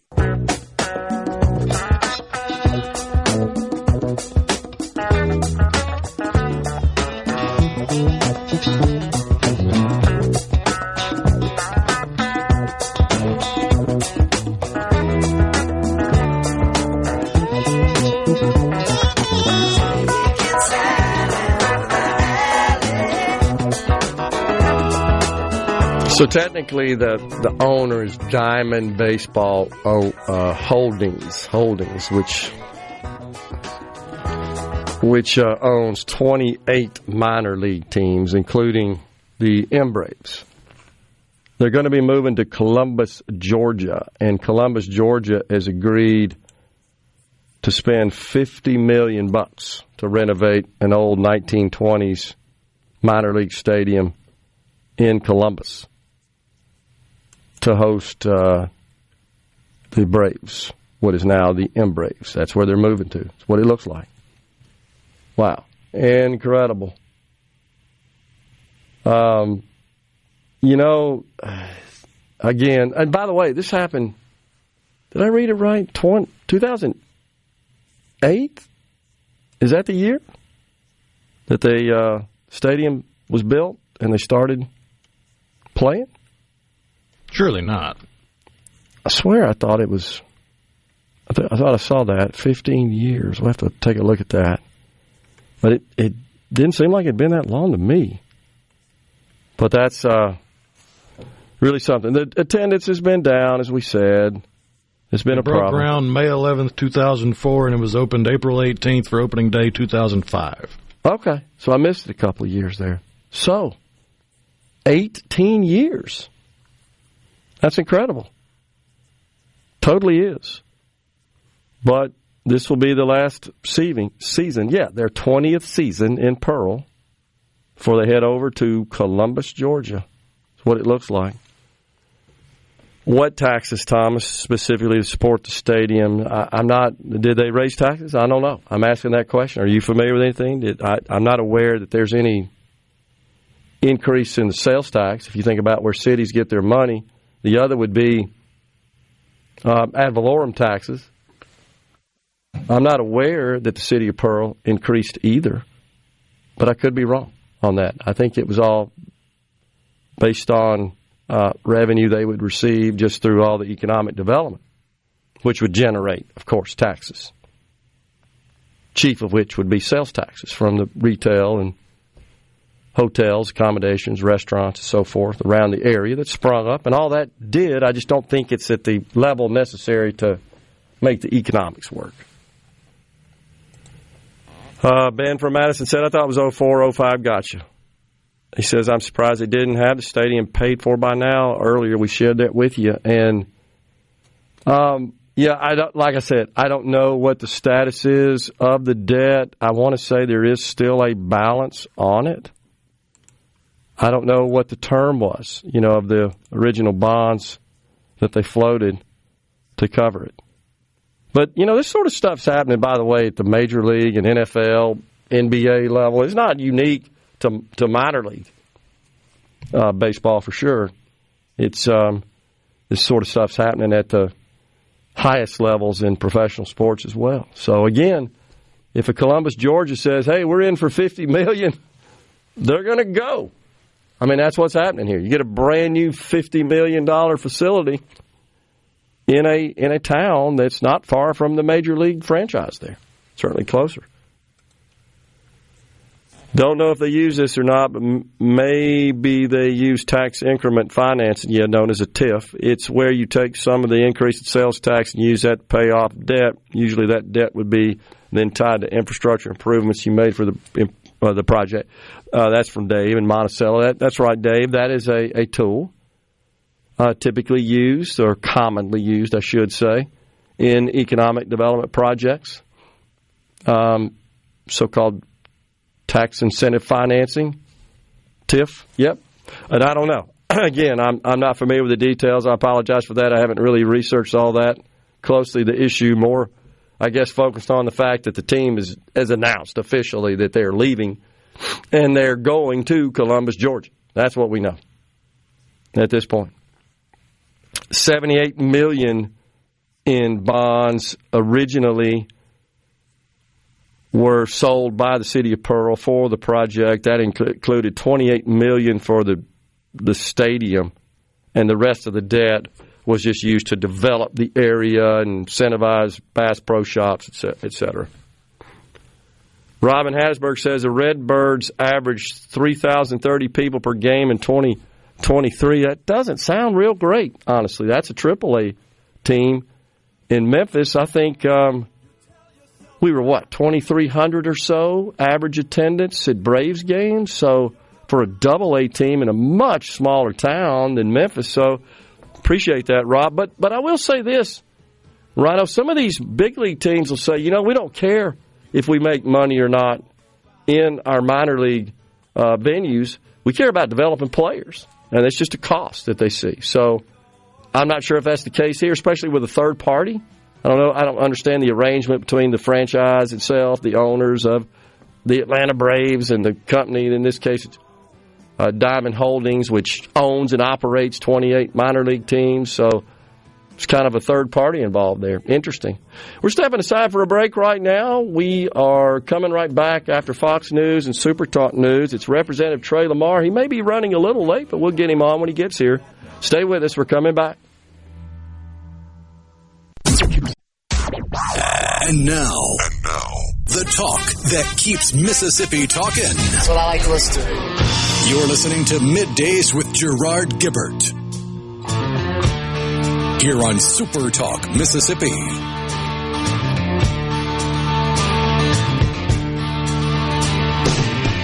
Winter is here again, oh Lord. Haven't been home in a year, oh Lord. I hope she holds on a little longer.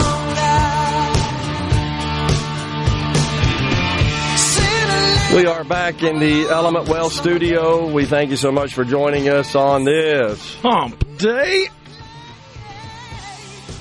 Maybe Pearl should consider converting stadium to an entertainment venue. Well, that's been discussed somewhat. That's Andy and Jackson. That could be problematic, Andy, just because the stadium's really not kind of designed around accommodating, I think, entertainment. Not saying they can't do that, and I think you will see that, but that's still likely to, produce revenues that still fall short of the needs here. But we welcome to the program now Representative Trey Lamar. He represents District 8 and also has previously served as the chairman of the House Ways and Means Committee. Means it's his job to make sure we got the money coming in general. But Representative Lamar, I know you've just coming from the Capitol. We appreciate it, sir. Good to see you. Welcome to the program. Thank you, Gerard. Appreciate you having me. Glad to be in the studio. The last few times I've been on, I have been remote, and although technology is nice, it's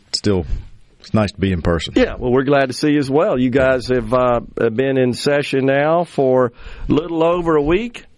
Don't have our committee assignments yet. I'll kind of start by asking you that. What are you hearing? When do you expect to see those announcements? Well, Speaker White, we had to get everybody sworn in. It's a formal process. We did everybody but the governor last week, and then obviously Tate Reeves was sworn in with his inauguration yesterday. So during that time, since last Tuesday, I know Speaker Jason White, which is our new Speaker in the House, has been working diligently and hard on the committee assignments, which is not an easy task. You've got 122 representatives that all have the right to select their committees of preference, and then the speakers get to put that into a formula that he feels is best. And so that's what he's been working on. We expect that to be announced probably the end of this week. Okay. Well, I mean, that's fairly normal, though, isn't it? Isn't it, Representative Lamar? It's fairly normal, that sort of time frame? It is. It is. So, roughly a week and a half or so if you go back to last Tuesday. And I think with a new speakership and 25 new freshmen in the House, that's actually getting it done pretty quickly. So, but that's what we believe is going to happen at the end of this week. So there'll be some folks that are happy, some folks that are not happy, and but we're all on the same team, and hopefully they'll realize what part of the wagons they'll be pulling come Friday. Well, at this point, is your desire to remain involved in Ways and Means? It is. I think you and I have had many conversations about that for over the last several years. Yeah. We've started really some comprehensive tax reform that would be transformational for the state of Mississippi and the future generations of our state.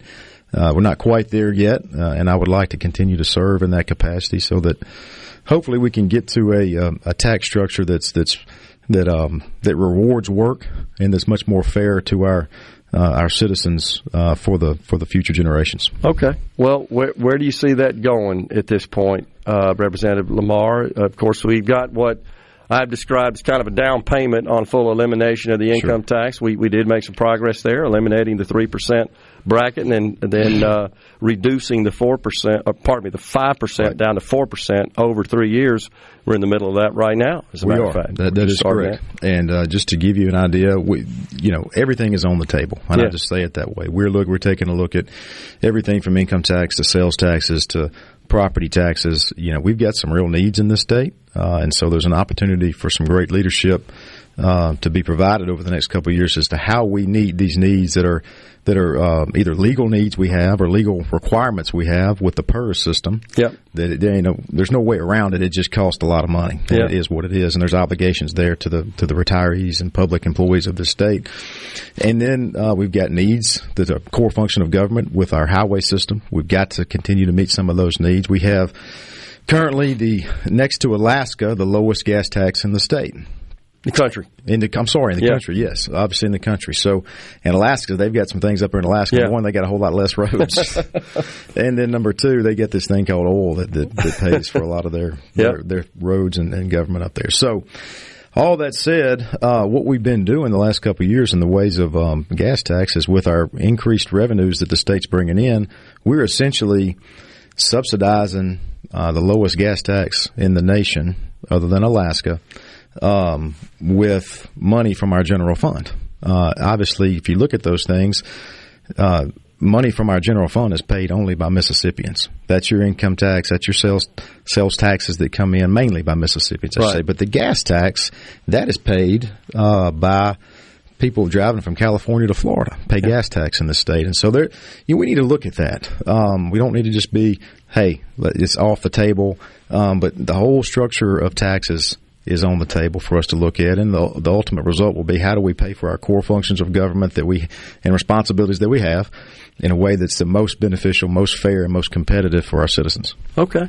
Interesting. So the governor, I think, has made it clear that elimination of the income tax is a top, if not his top priority. Yep. He touched on that again yesterday, as I'm sure you're aware, in his inauguration speech, I should say. He talked about that. He also focused a lot on economic development and how he believes strongly in that as a way to just improve the overall quality of life in our state, job opportunities, of course, revenue, schools, everything does better when our economy's growing and we're thriving there. You got some thoughts on that? Well, I appreciated the governor's remarks. I was, trying to listen, but it was a little cold yesterday. Yeah, I don't know if you were there yesterday or not. I wasn't. I was on the show, but my daughter was across the street in the Secretary of State's office watching from inside. Yeah, there was a brisk wind. Yeah. I think even to the point where it was a north wind, but affected. We had a little helicopter flyover, which was a neat aspect of the ceremony, and the helicopters appeared to be flying sideways at one time. But anyway, they made it. And again, the governor's remarks were good. I appreciated him mentioning the ultimate elimination of the individual income tax in Mississippi. which would make us the 10th state in the nation to not have an income tax, or what I like to call the tax on work. Yep. And so, obviously, sitting as the chair of Ways and Means, I joined the governor in those efforts. We've got to figure out ways to do it responsibly, and that's why everything's on the table. Okay. But the ultimate goal would be, even going back to what Lieutenant Governor Hosemann has said on many times, I think in his speech last week, that he believes, and I agree with him on this, that one of our biggest problems as a state is our workforce participation rate. Yeah. So, the old adage goes, if you want more of something, tax it less. Yeah. So why do we tax work if we don't have to? And I keep going back to that. I've said that over the years many, many times. We want more people working. We want them working more to provide for their families. Why don't we tax it if there's a better way to fund our government? And sure. So anyway, that's what we're going to be looking at. Okay. Well, he pointed out, as you well know, the Lieutenant Governor, that our labor force participation rate, it lags behind the rest of the nation by almost 10 points. And it is a problem. The question I have, Representative Lamar, is why aren't they working? I feel like that maybe that our government or somebody, maybe we should commission a third party to go into the communities and find those that are part of that statistic, which are in the 49% that aren't working that can, and say, how come you're not working? It's a challenge, Gerard. It is a challenge, and I don't pretend to have all the answers. There was a recent article that came out I think it was in the Wall Street Journal of all places, but Governor Reeves was interviewed along with that article, and so the listeners can go back and look and see what some of his answers to those questions were about why people aren't working. There's lots of reasons. He mentioned the historical part of PERS allowing people to retire at age 25 with pretty good money. It is a big one. In fact, I'll give you the best example I know is Speaker Gunn. I told him he can't go sit on the couch forever, but I had breakfast with him last week, and he said, "Hey, I got my first check today. My first check. I'm retired now." He said, that is a factor. I think the governor's right there. And he said, "I didn't do anything." And now I said, "Well, you can't. We're not going to let you sit on the couch. You got to get out there and go to work." But some people, that provides the financial ability for those folks to, and they've worked their whole life. They take the position, "Hey, I don't want to work anymore," and that's their prerogative. That's right. That's an issue, and there's lots of other issues. Some of it is cultural. And there's not easy answers there. I know, but you know what I'm saying though. It's like I don't know that we can just sit in the Capitol and make policy that'll change that without really understanding what's the root cause here. To address that. And I was just thinking about let's go to the people who are in this stat. This 49% say, "How come you ain't out there, working? We got plenty of jobs for you." I would love some real commissioned or studied data on that, and I think that's the good idea. That would be something we could dig down into and really get to the root of that, and how we can improve those numbers. Because if you go from whatever we are, 53, 54%, up to improve 10 percentage points to 64, 65%. That makes a real difference in our state. Huge difference, yeah. We got Representative Trey Lamar in the Element Well studio. We're stepping aside for a break. Coming right back.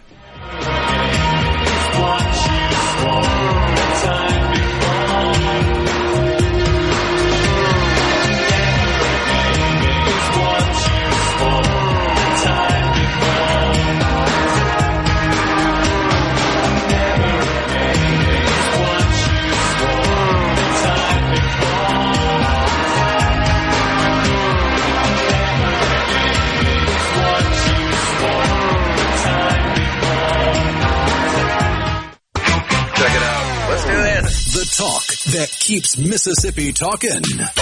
Middays with Gerard Gibert. Let's get on with it. On SuperTalk Mississippi.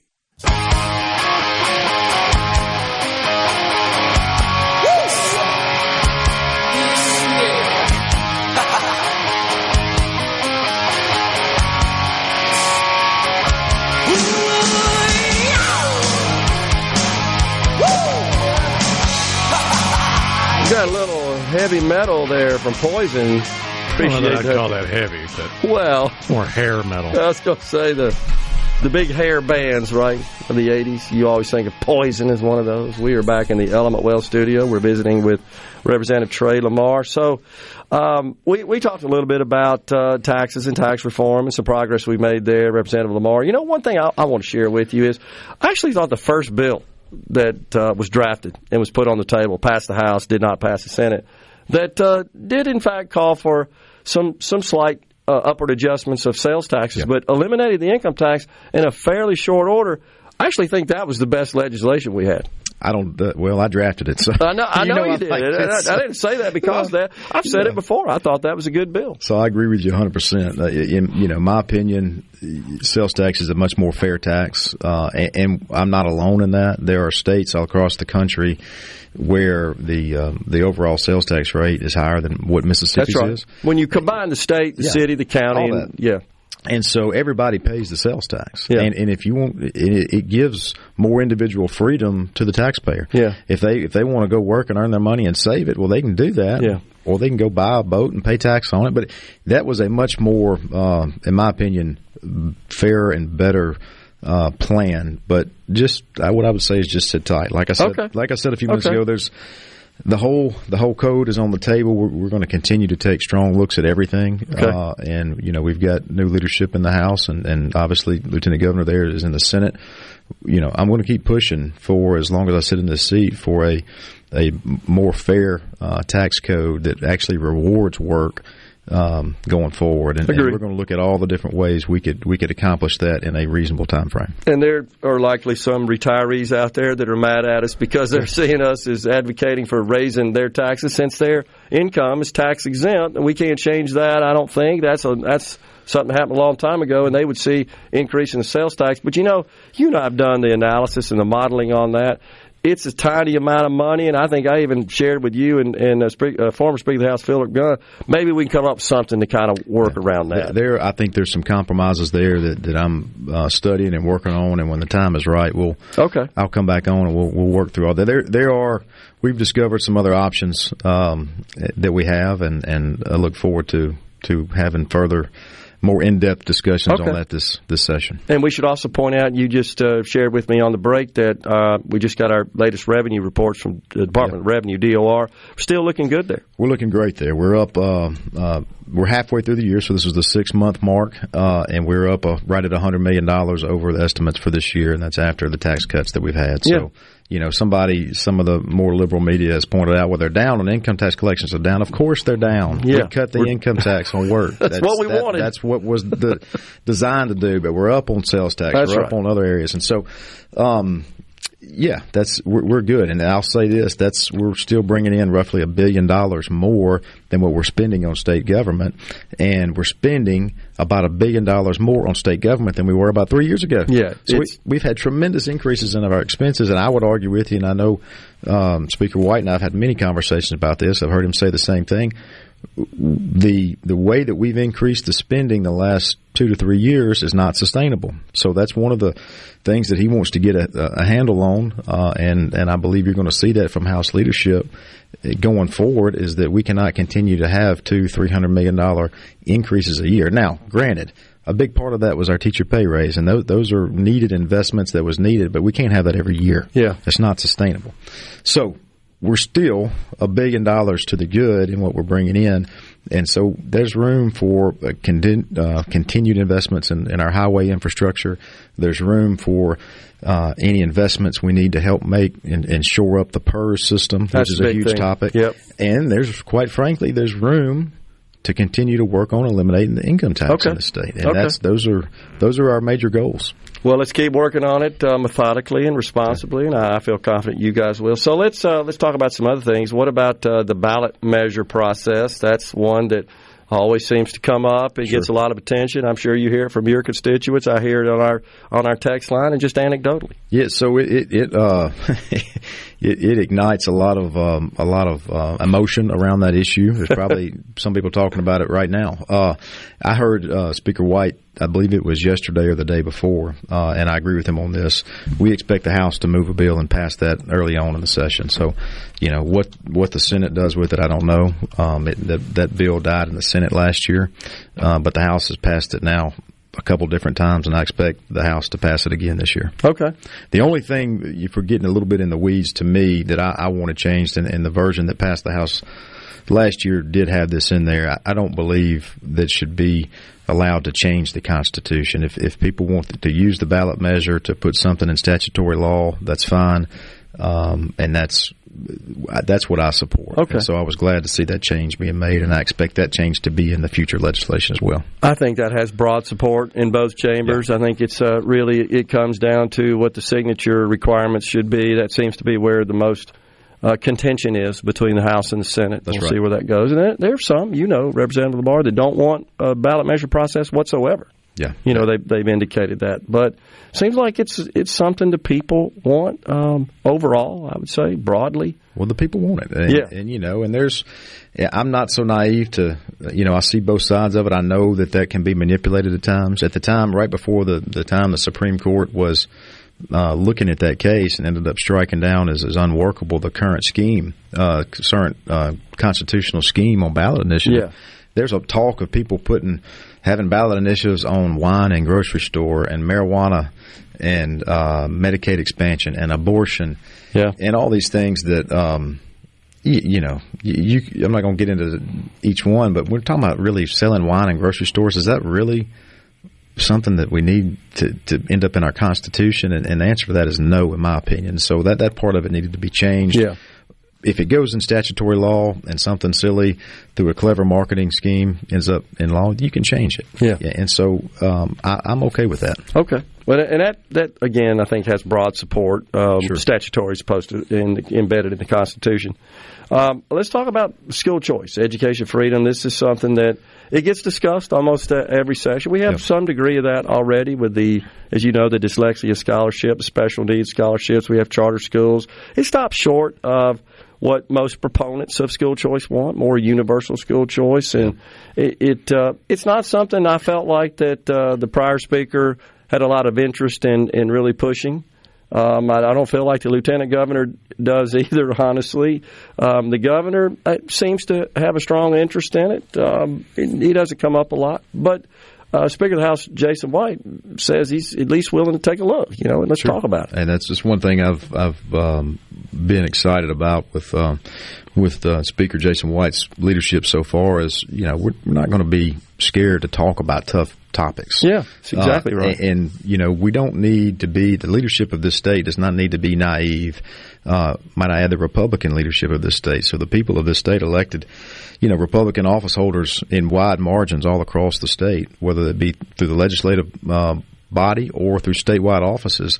And we would be really ignorant of reality if we don't look at school choice as being a hot topic all across this country. Yeah. I mean, we don't have to go far. Just look right across the river to Arkansas to see what Governor Sanders did over there. And so it's not just Arkansas. It's West Virginia. It's Arizona. It's a bunch of states. Somebody told me today it's 20-something states that have some version of school choice. I know Florida is a big one. Yeah. It's a hot topic right now in Texas and in Louisiana. And Alabama's close. And they're coming. So you can't just ignore it. Yeah. And so I would challenge either that be the lieutenant governor, the Senate leadership, or anybody else who just wants to ignore it. I don't think that's what the voters sent us here to do, is to ignore something that is that our parents and taxpayers of this state are saying is important. Yeah. So let's look at it. Obviously, I think that the devil is in the details on something like that. That's right. But it doesn't have to be overly complicated. But we can empower parents to have more choice and freedom if that's what's best for their children. And there's really not anything wrong with that. Yeah. Yeah. How do we do it without hurting people? That's right. That's the key. Well, the goal should be, and I'm an advocate for it, and I just want folks to know, and I know you believe this way as well. The goal should be not to harm anything that's working. We don't want to mess anything up that's functioning properly. Rather, we want to provide some options that help and support and improve things where improvement is needed. That's right. I just keep going back to, there are children sitting in areas of this state that really aren't being afforded an education. Yeah. We need to address that. And there are moms or dads of those children that don't have options. And they don't have options because the law doesn't allow them to have options. Yeah. That's not right. So can we help those kids without doing damage to other institutions that are doing a good job? I think we can. Okay. It's challenging, but I think we can get there. Well, I agree with you, and I'm glad to hear your position in that respect. So always appreciate you coming on there, Representative Trey Lamar, and I'm sure we'll be seeing you down at the Capitol, and it looks like it's going to be an active session at a minimum. It's a lot of balls in the air to juggle, but we're going to keep hacking away at it and hopefully come away with some progress for the people of the state. Sounds good. Appreciate it. Coming right back, folks, in the Element Well studio.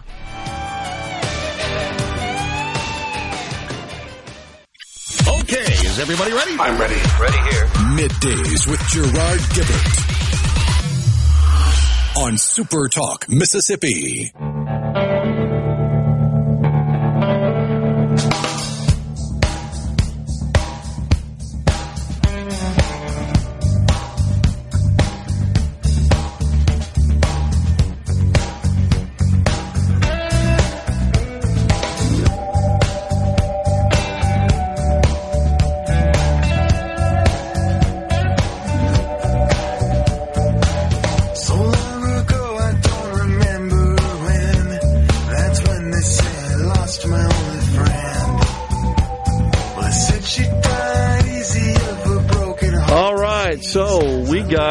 Some tickets to give away to ZZ Top. They're coming to the Brandon Amphitheater on 3/20.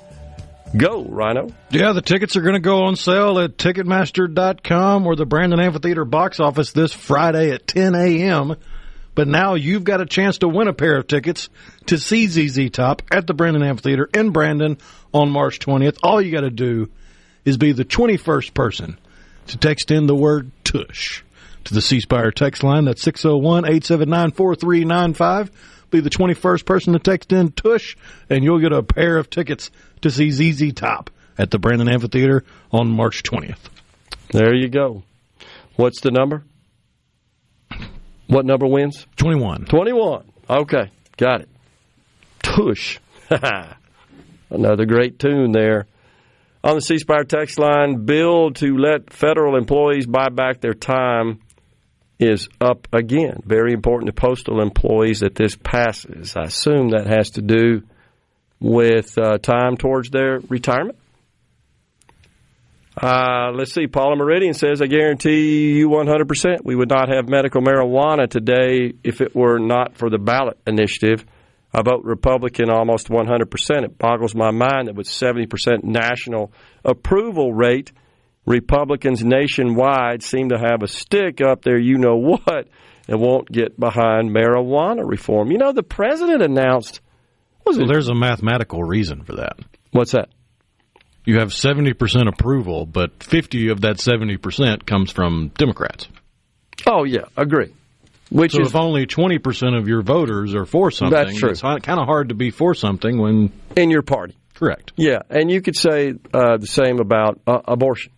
Is typically polls at 65% approval up to like the 15-week mark, which includes a mix of Republicans and almost all Democrats, as you point out.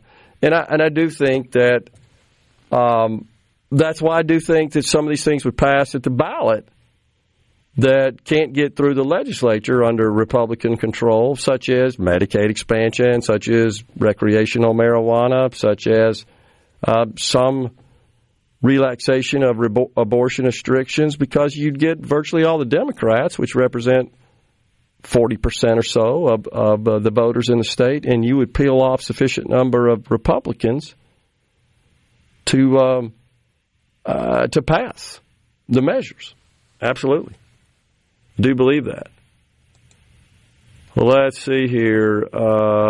Ray and Clinton, I think with all the benefits that are available for the non-working and the cost of living in the state of Mississippi, they learned during COVID they don't have to work to survive.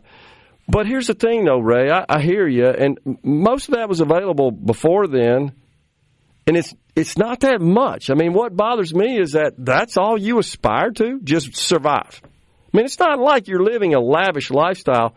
I also hear a lot from folks that say a number of these non-working adults just live together. I mean, there's several under one roof sharing expenses to make ends meet. it's like you don't aspire to more than that. That's what bothers me. It's not that we've set a system up, I guess you could say, that is a problem and that you can figure out a way to survive. But that's all you care about is just surviving? That's your ambition? Where are we failing that we're not getting beyond that? You know what?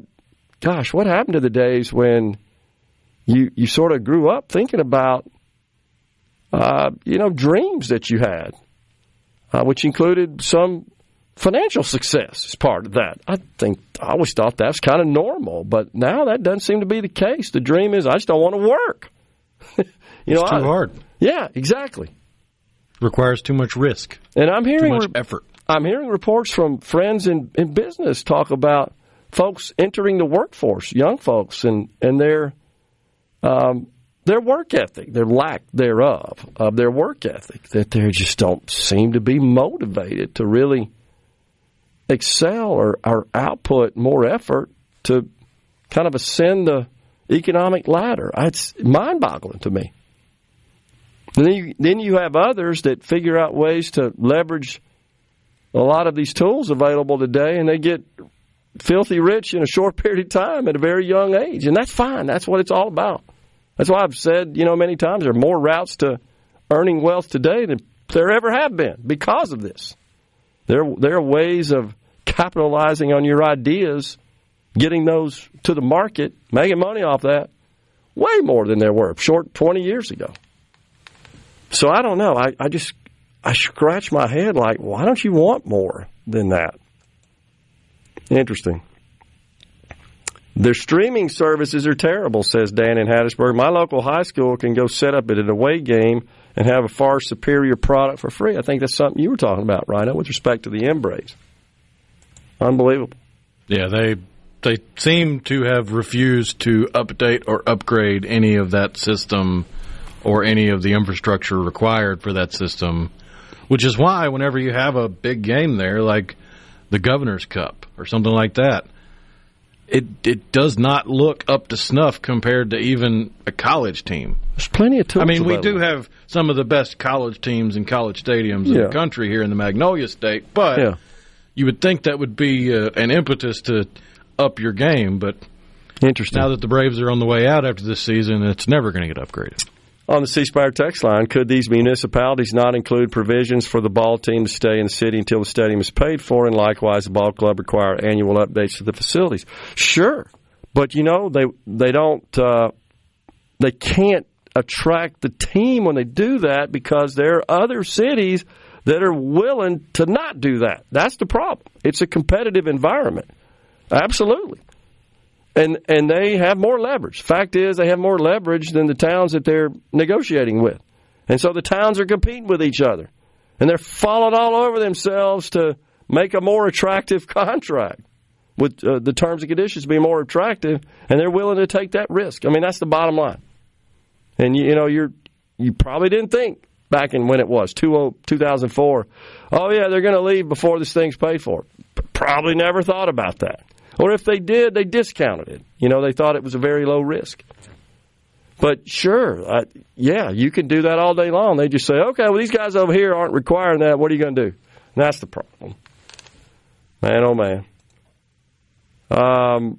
Let's see here. They may have used, Dave told us about tax increment financing. Yeah, and I don't see that was the case, but it could have been. And it's a pretty common way you invest in new development is with TIFs, which sort of divert some of the additional taxes from the new development or increase in property values first to go pay for the cost of that, and that would be the debt incurred to fund it. Interesting. I know it won't happen. This is from Ben from Madison, but if the legislature decides to increase the gas tax, I hope they allow voters to vote on it at the ballot. Says also the MDOT has been pushing for an increase in the gas tax for years. I certainly hope the legislature won't cave into the pressure. This is one of those things I've always felt like I needed more information, because I hear folks that advocate for additional gas taxes say that we need it to make all these various improvements in our road systems. And I hear those that oppose it say, our road systems are great and they're fine, we don't need any more money. So I don't know. I'm not an expert on that. What constitutes good and bad roads, honestly, and how we fare relative to other states. I've seen reports that say we stack up quite well. I've seen reports that say we don't. Seems very subjective. I may tick off some people when I say this, but what's something we've stated before is the most expensive expense? People. People, yeah, sure.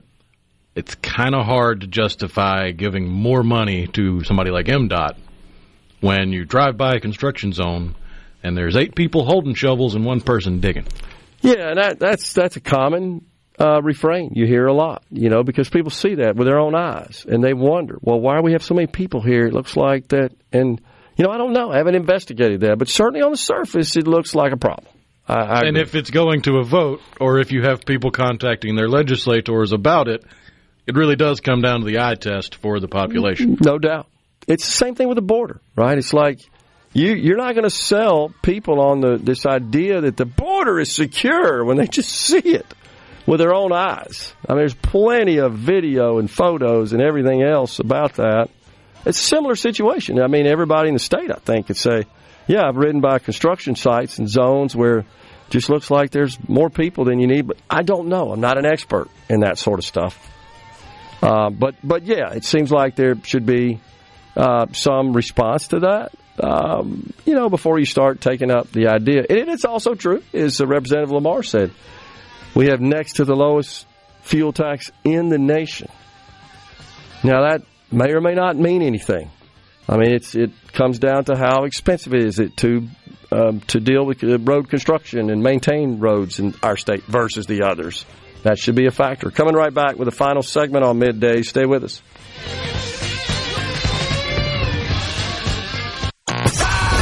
It's so awesome! Middays with Gerard Gibert.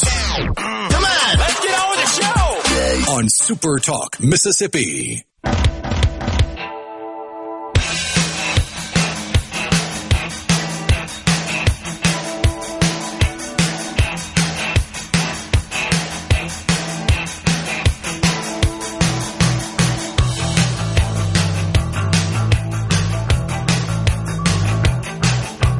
I know lots of people have very strong ideas, and we brought this topic up of the fuel tax toward the end of the show, and there's so much coming in on that. We can't get to all of it. We'll certainly plan on continuing it tomorrow, and we, of course, always appreciate the engagement. First, Rhino, tell us who won here.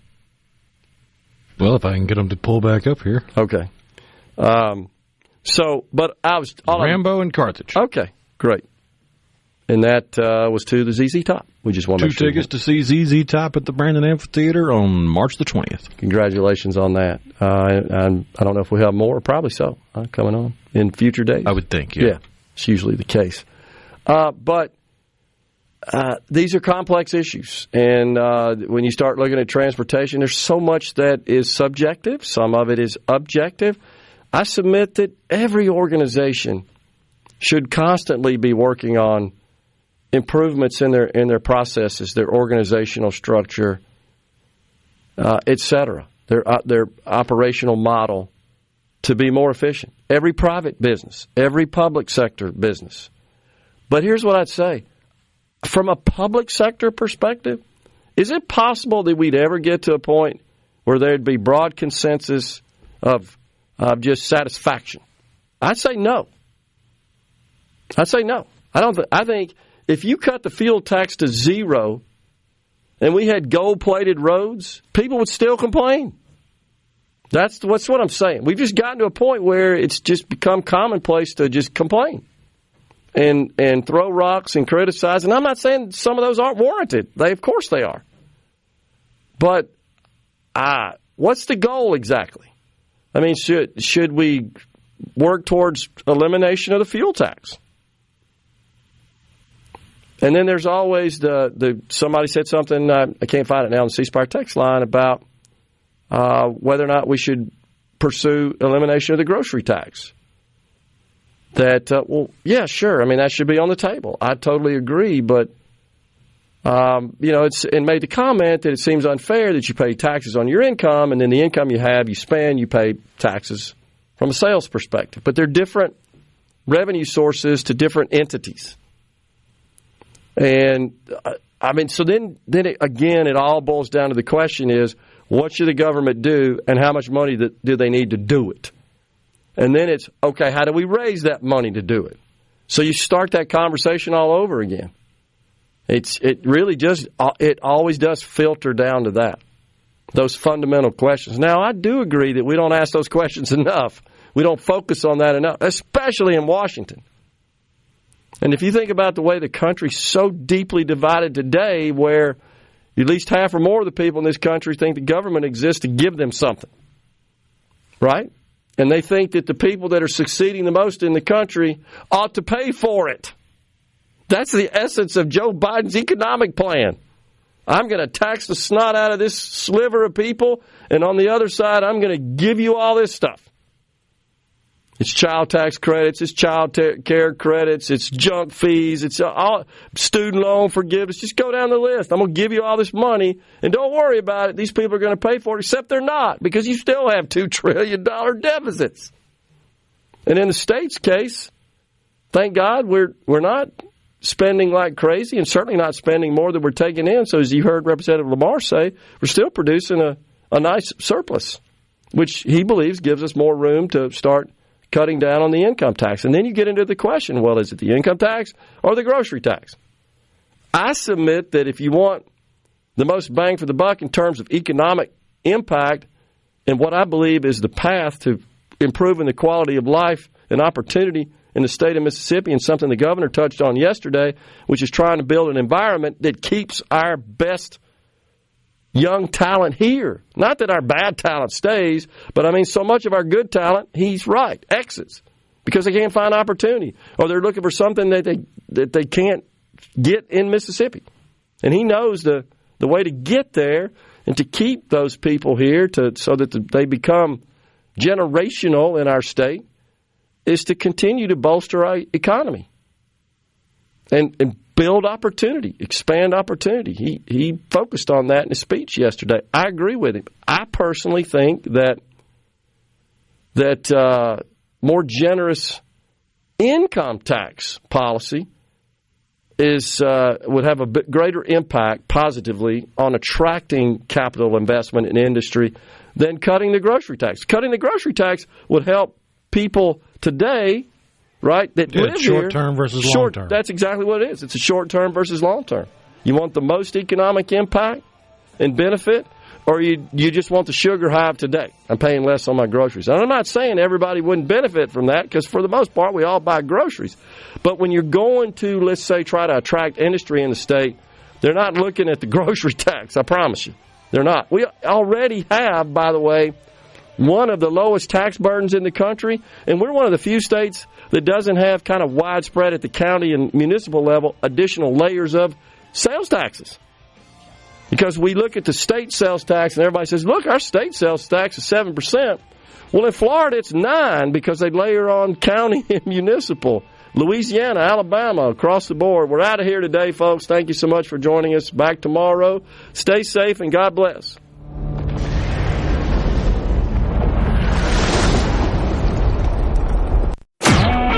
A SuperTalk Mississippi Media production.